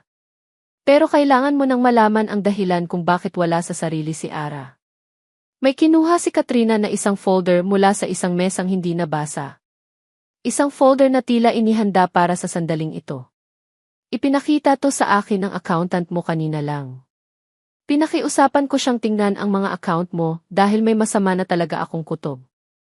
Inabot nito ang folder kay Miguel. Binuksan niya ito. Sa loob ay mga bank statement. Isang transfer ng 5 milyong piso. Mula sa kanyang account, papunta sa isang account na may pangalang Araceli Ihimaliksi. Gumuho ang mundo ni Miguel. Ang kapabayaan. Ang pagnanakaw. Ang perpektong bagyo ng lahat ng kanyang kinatatakutan. Ang babaeng ito ay hindi lang isang oportunista. Isa siyang magnanakaw na sa sobrang pagiging abala sa kanyang krimen ay halos pumatay sa kanyang anak. Ang huling hibla ng kanyang pagpipigil ay napunit. Naglakad siya papunta kay Ara. Bawat hakbang ay isang dagundong ng parating na delubyo. Ang kanyang mukha ay isang maskara ng purong galit. AKBC den kulang, sigaw niya, ang boses ay basag sa galit. Inihagis niya ang mga papel sa mukha ni Ara. Nagkalat ang mga ito sa basang sahig, ang tinta ay unti-unting kumakalat. AKBC den dahilan kung bakit nili nagpapakitang tao. Para makahanap ng pagkakataon, kay manakawan niya. Umalis Eze. Hindi totoo yan, humahagulgol na sabi ni Ara, napaluhod sa sahig habang pinupulot ang mga papel. Hindi ko alam yan. Miguel, parang awa mo na, maniwala ka sa akin. Maniwala, tumawa si Miguel, isang tawang walang kagalakan, puno ng sakit. Paano jay maniniwala si isang babae halos pumatay si anak we? Si isang magnanakaw. Tapos din kontrata. Tapos din lahat. Lumayas gi-essay pamamahay di. Ngayon sumenyas siya sa 2 security guard. Ilabas niyo siya. Miguel, wag. Parang awa mo na, pagmamakaawa ni Ara habang marahas siyang hinahawakan ng mga gwardya sa magkabilang braso. Baka na lang to. Hindi ko ginawa yan. Ngunit bingi na si Miguel. Tinakpan niya ang kanyang tainga sa mga pagsusumamo nito. Ang nakikita lang niya ay ang resulta ng panluloko. Kinalagkad si Ara palabas ng mansyon. Kasabay noon, ang langit ay tila nakiramay at ibinuhos ang lahat ng galit nito. Bumagsak ang malakas na ulan. Itinulak siya palabas ng gate na sumarado ng may malakas na kalabog. Naiwan siyang nakatayo sa kalsada, basang-basa ng ulan, walang dalang kahit ano, walang pera, walang matatakbuhan. Ang mansyon sa kanyang likuran ay naging isang dambuhalang halimaw na nilamon ang lahat sa kanya. Mula sa bintana ng kanilang silid, tahimik na pinanood ni na Marco at Maya ang lahat. Nakita nila kung paano kinalagkad palabas ang kanilang tita Ara. Nakita nila ang pagsara ng gate. At sa kanilang mga murang isipan, naramdaman nila ang isang kalungkutan na hindi nila maipaliwanag. Isang pagkawala. Pumasok si Miguel sa loob ng bahay, nanginginig sa galit. Ngunit habang unti-unting humuhupa ang kanyang emosyon, isang nakakabinging kahungkagan ang pumalit dito. Tumingin siya sa paligid. Si Katrina na inaalo ang mga bata. Ang mga katulong na nagmamadaling maglinis. Nanalo siya. Napaalis niya ang manloloko. Pero bakit parang siya ang natalo? Bakit parang may nawalang isang importanteng bahagi ng bahay na ito? Umakyat siya sa silid ni Max. Kailangan niyang makita ang kanyang anak. Kailangan niyang siguraduhin na ligtas ito. Mahimbing na itong natutulog sa kanyang kuna, pagod sa matinding pag-iyak. Inayos niya ang kumot nito, ang kanyang mga kamay ay nanginginig pa rin. Pag-ikot niya para umalis, may natapakan siyang isang bagay na malambot sa sahig. Isang maliit na teddy bear. Ang paboritong laruan ni Max. Ang teddy bear na sira dati, ngunit tinahi at inayos ni Ara. Pinulot niya ito, balak na ilagay sa tabi ng kanyang anak. Ngunit habang hawak niya ang maliit na laruan, may naramdaman siyang isang bagay na matigas sa loob nito. Isang bagay na hindi dapat nandoon. Dahil sa kuryusidad, kinapa niya ang tahi sa likod. Ginamit niya ang kuko para kalasin ang tahi na ginawa ni Ara. Dahan-dahan niyang inilabas ang kung anumang bagay na iyon. Hindi ito buttons. Hindi ito piraso ng plastic. Ito ay isang maliit, itim at parisukat na bagay na may maliit na lente.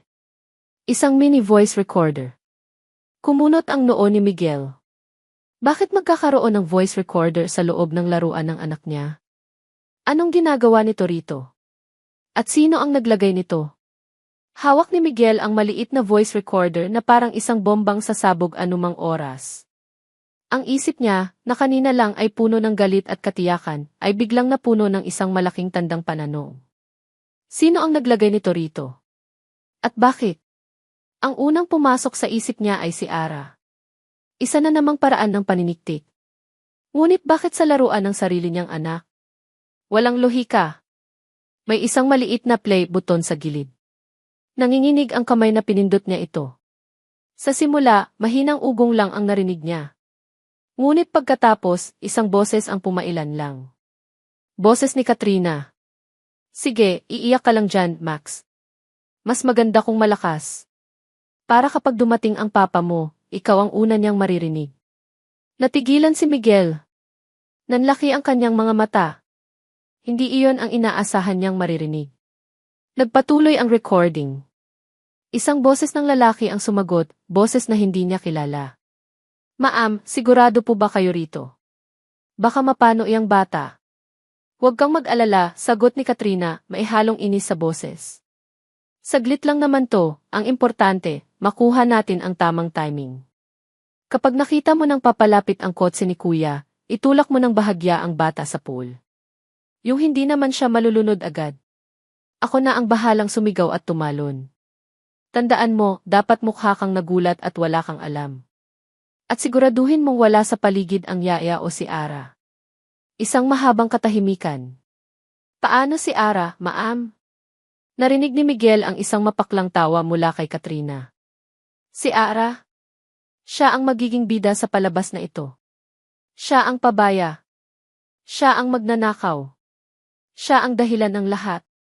At sa wakas, mapapalayas na rin siya. Simple, di ba? Pinatay ni Miguel ang recording. Ang katahimikan sa silid ay nakakabingi. Ang tanging maririnig ay ang malakas na pagkabog ng kanyang dibdib. Paulit-ulit na umalingaw sa kanyang isipan ang mga salita ni Katrina. Siya ang magiging bida sa palabas na ito. Siya ang pabaya. Siya ang magnanakaw. Sa wakas, mapapalayas na rin siya. Isang palabas. Isang kasinungalingan. Isang perpektong plano. At siya ang naging pinakamagaling na aktor sa palabas na iyon. Ang bulag na manonood na pumalakpak sa maling bida. Ang galit na naramdaman niya para kay Ara ay biglang nawala. Napalitan ito ng isang damdamin na mas masahol pa, isang nakakaparalisang pagsisisi. Binalikan niya ang lahat. Ang mga litrato. Ang text message. Ang bank statement. Ang recording na ipinarinig sa kanya ni Katrina. Lahat ng iyon peke. Lahat ng iyon parte ng masalimuot na planong ito. Kinapa niya ang kanyang cellphone at nanginginig na tinawagan ang hepe ng kanyang security team. Gusto kong makuha ang lahat ng footage sa buong mansyon sa nakalipas na 2 buwan. Lahat. Walang labis, walang kulang. Ipadala mo sa akin ngayon din. Habang hinihintay niya ang footage, isang bagay ang malinaw na sa kanya. Pinalayas niya ang isang inosenteng babae. Itinapon niya ito sa gitna ng ulan, walang dala, dahil sa isang kasinungalingang nilamon niya ng buo. Samantala, sa kabilang bahagi ng syudad, basang-basa at nanginginig sa ginaw, walang ibang maisip si Ara kundi ang kanyang ama. Saan siya pupunta? Wala siyang pera. Wala siyang cellphone. Wala siyang kahit ano. Naglakad siya ng walang direksyon hanggang sa may isang patrol car ng pulis ang huminto sa tabi niya. Miss, anong ginagawa niyo dito? Gabi na at umuulan, tanong ng isang pulis. Doon na bumigay si Ara. Humagulgol siya. Ikinuwento niya ang lahat, ang pagpapalaya sa kanya, hindi ang tungkol sa kontrata, kundi ang tungkol sa akusasyon ng pagnanakaw at kapabayaan. Naawa ang mga pulis. Isinakay siya at dinala sa pinakamalapit na presinto para kahit papaano ay makasilong. Sa loob ng presinto, habang umiinom ng mainit na kape na bigay ng isang babaeng pulis, isang mukha ang pumasok sa isipan ni Ara.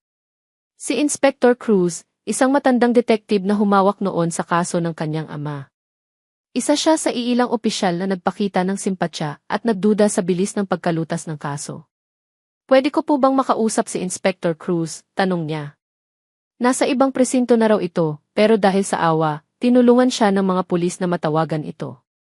Sa kabilang linya, naaalala pa siya ng matandang detective.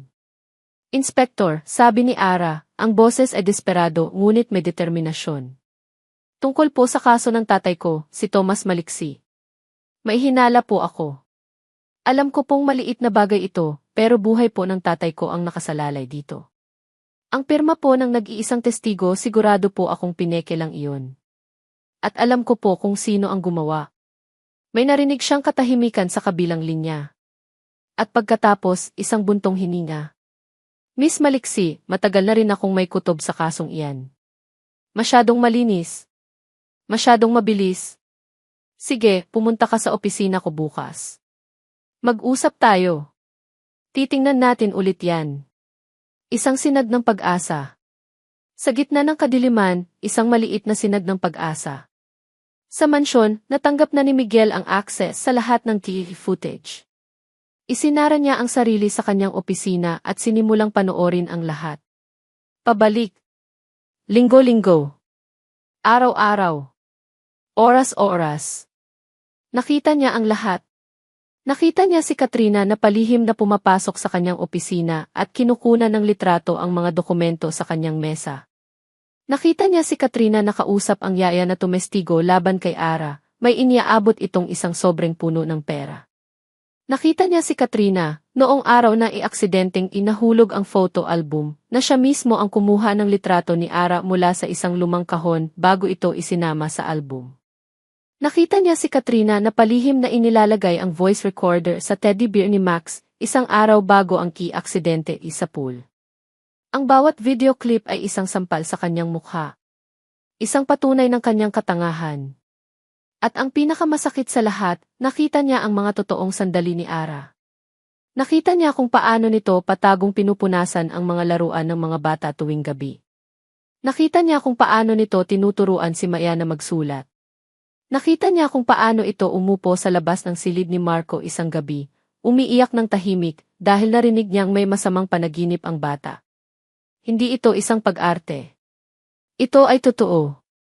Isinara ni Miguel ang laptop. Ang pagsisisi ay parang isang laso na kumakain sa kanyang kaluluwa.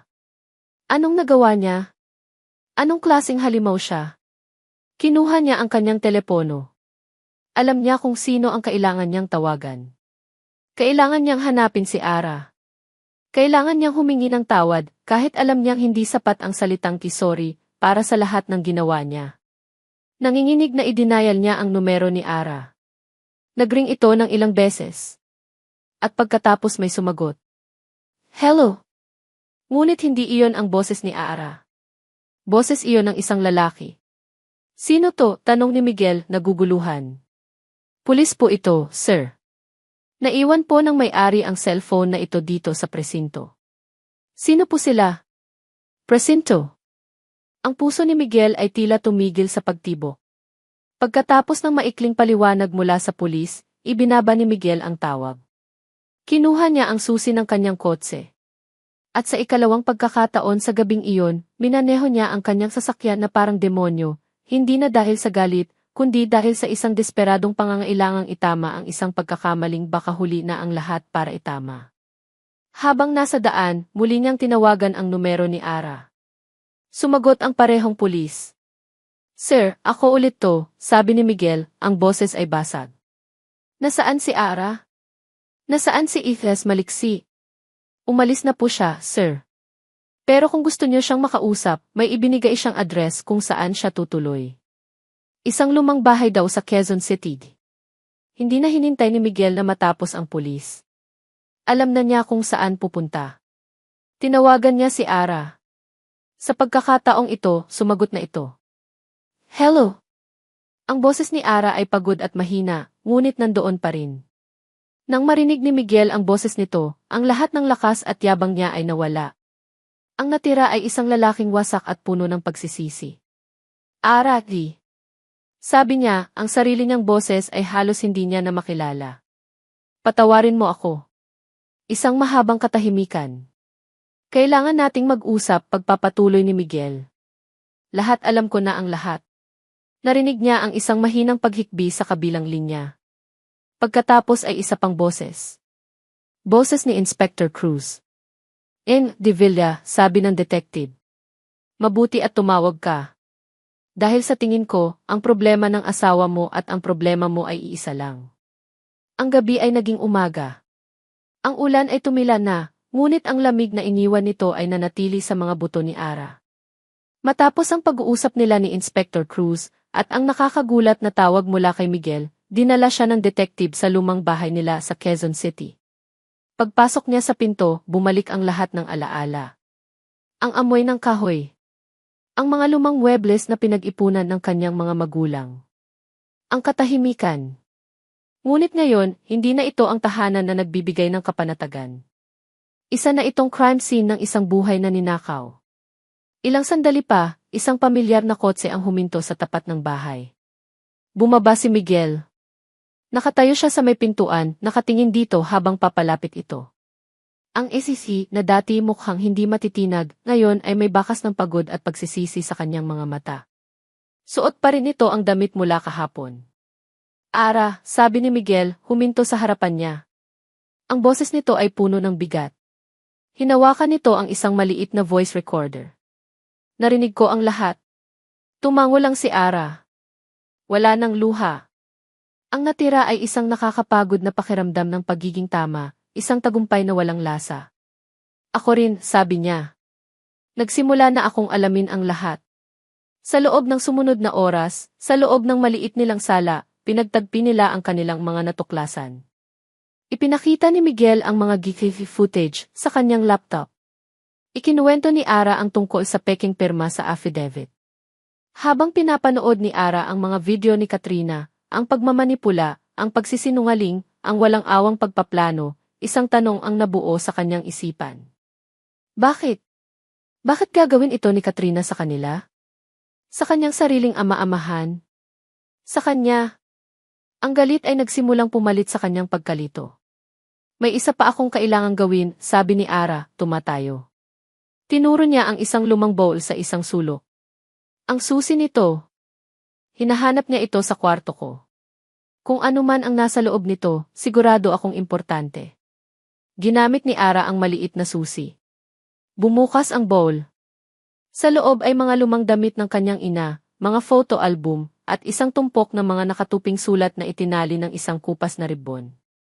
Kinuha ni Ara ang mga sulat. Mga sulat kamay. Binuksan niya ang isa. Ito ay liham ng kanyang ina para sa isang kaibigan. Mahirap ang sitwasyon, Bes. Si Thomas, mabait siya. Mahal na mahal niya ako. Pero paano ko sasabihin sa kanya ang tungkol kay Katrina?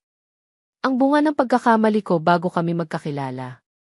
Ang ama ni Katrina ay ayaw siyang panagutan. At ako hindi ko kayang itapon ang sarili kong anak.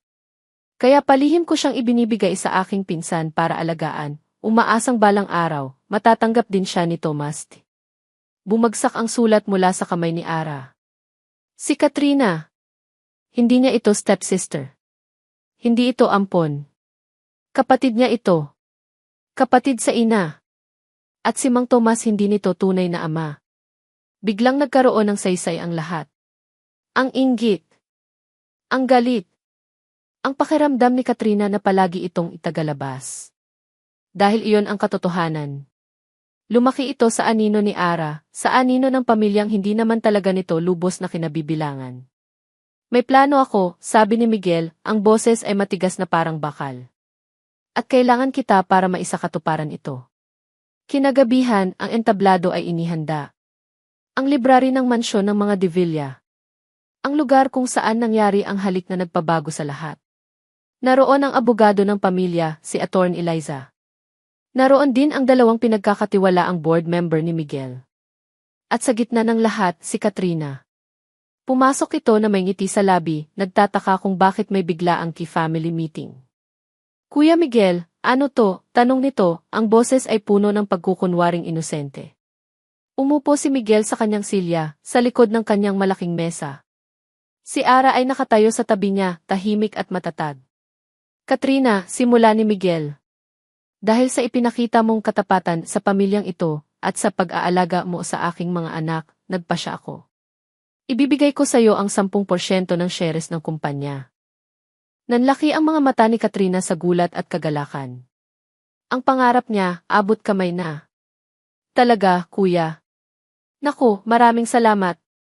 Pero bago yan, pagpapatuloy ni Miguel, may ilang formalidad lang tayong kailangan. Attorney Liza, please proceed.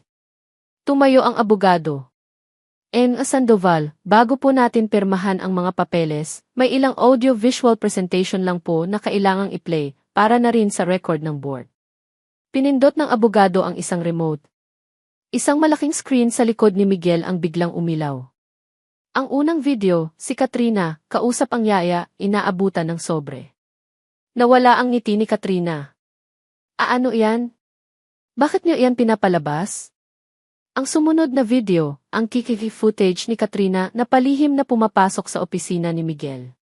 Kuya, huwag kang maniwala dyan. Edited yan, nagsimulang magpanik si Katrina.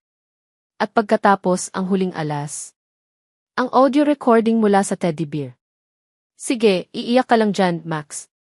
Ako na ang bahalang sumigaw at tumalon. Ang boses ni Katrina ay umalinggaw sa buong silid. Lahat ay nakatingin sa kanya. Ang mga board member. Ang abogado. Si Miguel. Si Ara.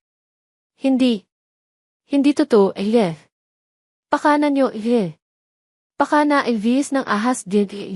Sigaw ni Katrina, itinuturo si Ara. Tapos na ang palabas mo, Katrina, malamig na sabi ni Miguel. Doon na sumabog si Katrina.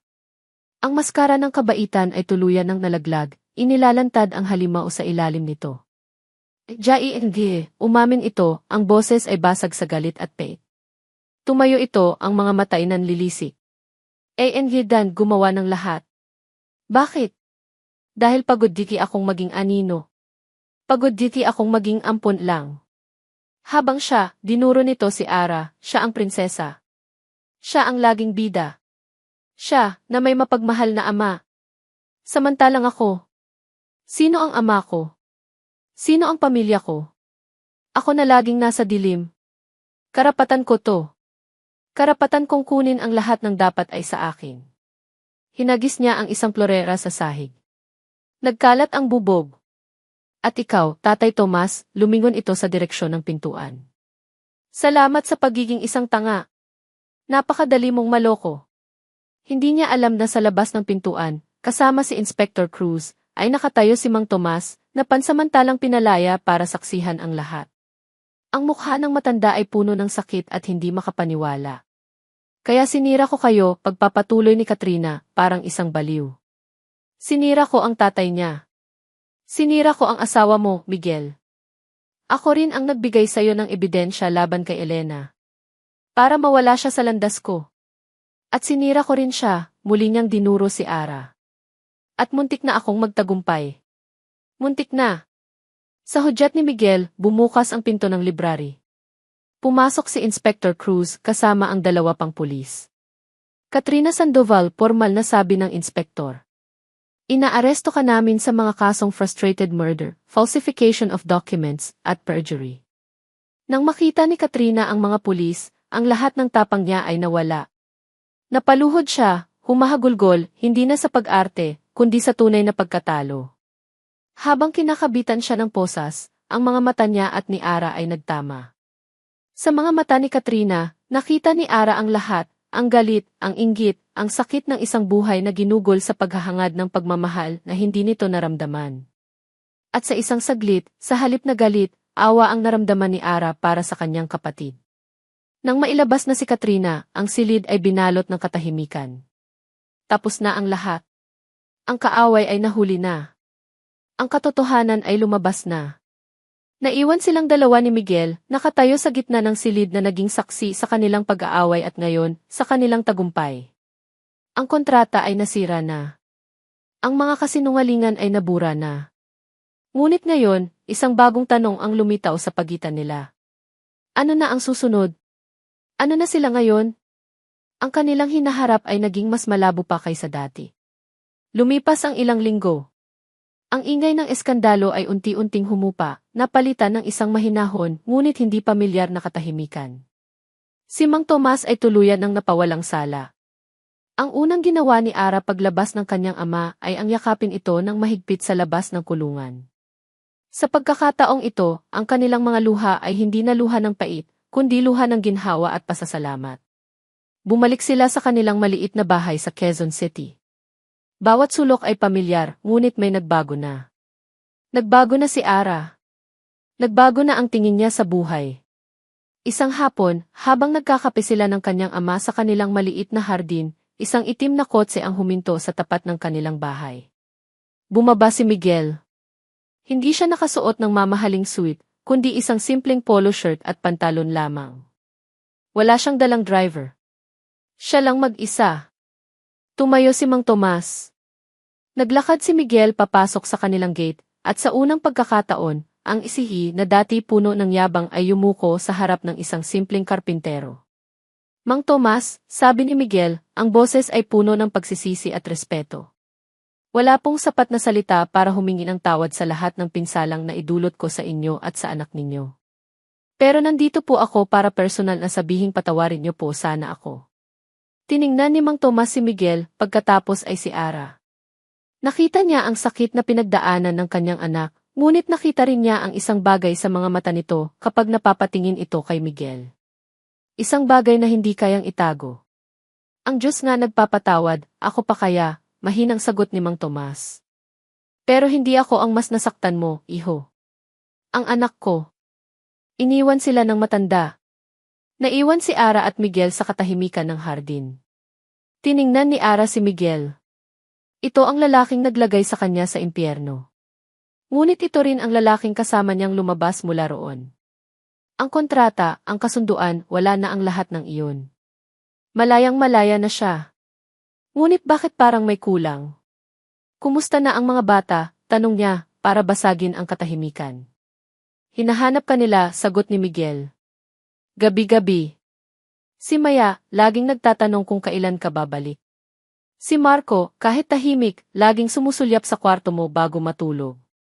Naramdaman ni Ara ang isang pamilyar na kirot sa kanyang puso. Na-miss niya sila. Ang ingay ni Miko. Ang pagiging seryoso ni Marco. Ang tamis ni Maya. Ang yakap ni Max. Kailangan ko nang umalis, sabi ni Miguel. Ngunit hindi ito gumalaw. Nanatili itong nakatayo sa harapan niya. Ara, sabi nito, ang boses ay naging mas personal. Ang kontrata wala na yon. Pero hindi ibig sabihin noon tapos na ang lahat para sa akin. Lumapit ito. Noong una, ang kailangan ko lang ay isang ina para sa mga anak ko. Isang asawa para sa imahe ko. Isang transaksyon. Pero mali ako. Tumingin ito diretso sa kanyang mga mata. Ang kailangan ko pala ay ikaw. Ang kailangan ng mga anak ko ay ikaw. Hindi bilang isang bayarang ina. Hindi bilang isang peking asawa. Hinawakan ni Miguel ang mga kamay ni Ara. Ang init nito ay ang tanging bagay na nagbibigay sa kanya ng lakas. Ang lahat ng takot niya sa pagtataksil, ang lahat ng pader na itinayo niya, ay gumuho na. Ang tanging natira ay ang katotohanan ito, ang buhay niya ay mas naging buo nang dumating si Ara. Hindi na ito kontrata, Ara, sabi niya, ang puso niya ay nasa kanyang mga salita. Ito ay pakiusap. Isang tanong mula sa isang lalaking natutong umibig ulit dahil sa iyo. Humugot siya ng malalim na hininga. Pwede bang maging pamilya tayo? Isang totoong pamilya? Walang kontrata. Walang bayad. Walang katapusan. Dahil lang sa mahal natin ang isa't isa. Nakita niya ang pagkabigla sa mga mata ni Ara, na sinundan ng pag-agos ng mga luha. Ngunit ngayon, alam na niya ang pagkakaiba ng mga luha. Ang mga luhang ito ay hindi dahil sa sakit. Umiti si Ara sa gitna ng kanyang pag-iyak. Isang ngiting nagliwanag sa buong hardin. Isang ngiting matagal na niyang hinintay na makita. Dahan-dahan itong tumango. Sa isang iglap, ang lahat ng bigat sa dibdib ni Miguel ay nawala. Niyakap niya si Ara ng mahigpit, ibinaon ang kanyang mukha sa buhok nito. Salamat, bulong niya. Salamat. Sa yakap ni Miguel, naramdaman ni Ara na sa wakas, nakauwi na siya. Hindi sa mansyon, hindi sa maliit na bahay na ito, kundi sa mga bisig ng lalaking ito. Hindi naging madali ang sumunod na mga araw. Kinailangan nilang muling buuin ang tiwala. Kinailangan nilang pag-usapan ang mga sugat. Ngunit sa pagkakataong ito, ginawa nila iyon ng magkasama. Bumalik si Ara sa mansyon. Ngunit hindi bilang isang bayarang asawa. Bumalik siya bilang si Ara. Ang sumalubong sa kanya ay hindi na mga matang mapanghusga, kundi 4 na pares ng matang nananabik. Tita Ara, sigaw ni Maya, tumatakbo para yakapin ang kanyang mga binti. Bumalik ka, sabi ni Marco, at sa unang pagkakataon, isang tunay na ngiti ang sumilay sa mga labi nito. Hinawakan ni Miguel ang kanyang kamay. Welcome home, mahal ko. Ang huling eksena ay naganap makalipas ang ilang buwan. Isang maaraw na hapon sa isang beach. Ang buhangin ay mainit sa kanilang mga paa. Ang alon ay marahang humahalik sa dalampasigan. Si Miguel at Ara ay nakaupo sa isang banig, magkahawak kamay. Sa harapan nila, nagtatakbuhan ang 4 na bata. Si Miko at Marco ay naghahabulan. Si Maya ay masayang gumagawa ng sandcastle. Si Max, na medyo malaki na, ay tinatawanan ang mga kapatid niya. Ang kanilang mga tawa ay ang pinakamagandang musika sa buong mundo. Hindi na sila isang peking pamilya. Sila ay isang pamilya na binuo mula sa mga basag na piraso, pinatibay ng mga pagsubok, at pinagbuklod ng isang pag-ibig na hindi isinilang sa perpektong sitwasyon, kundi sa gitna ng unos. Sumandal si Ara sa balikat ni Miguel. Salamat sa pagdating mo sa buhay namin, bulong ni Miguel, hinahalikan ang tuktok ng kanyang ulo. Ngumiti si Ara, pinapanood ang kanyang bagong pamilya. Salamat sa pagpapatuloy mo sa akin, sagot niya. Dahil sa huli, ang pag-ibig ay hindi tungkol sa perpektong simula. Ito ay tungkol sa paghahanap ng tahanan sa puso ng isang tao, at pananatili roon, kahit gaano pa kalakas ang mga bagyong darating. At dito nagtatapos ang kwento ni Ara at Miguel. Mga minamahal kong tagapakinig, maraming salamat. Salamat sa pagsama ninyo sa bawat pagsubok, sa bawat luha, at sa bawat ngiti sa paglalakbay ni Ara at Miguel. Ang inyong walang sawang pagsubaybay ang nagbigay buhay sa bawat kabanata. Habang isinusulat ko ang kanilang kwento, kasama ninyo akong nasaktan, naguluhan at umasa. Naramdaman ko ang bigat sa dibdib ni Ara sa bawat pagsubok, at ang pader na yelo sa puso ni Miguel na unti-unting natunaw. Ang kanilang pag-ibigan ay isang paalala na ang tunay na pagmamahal ay hindi matatagpuan sa isang perpektong simula. Ito ay hinuhulma sa apoy ng mga pagsubok, pinapatibay ng sakripisyo, at dinidiligan ng pagpapatawad. Ipinakita nila sa atin na ang pagpapatawad ay hindi lamang para sa taong nakasakit sa atin, kundi para na rin sa kapayapaan ng ating sariling puso.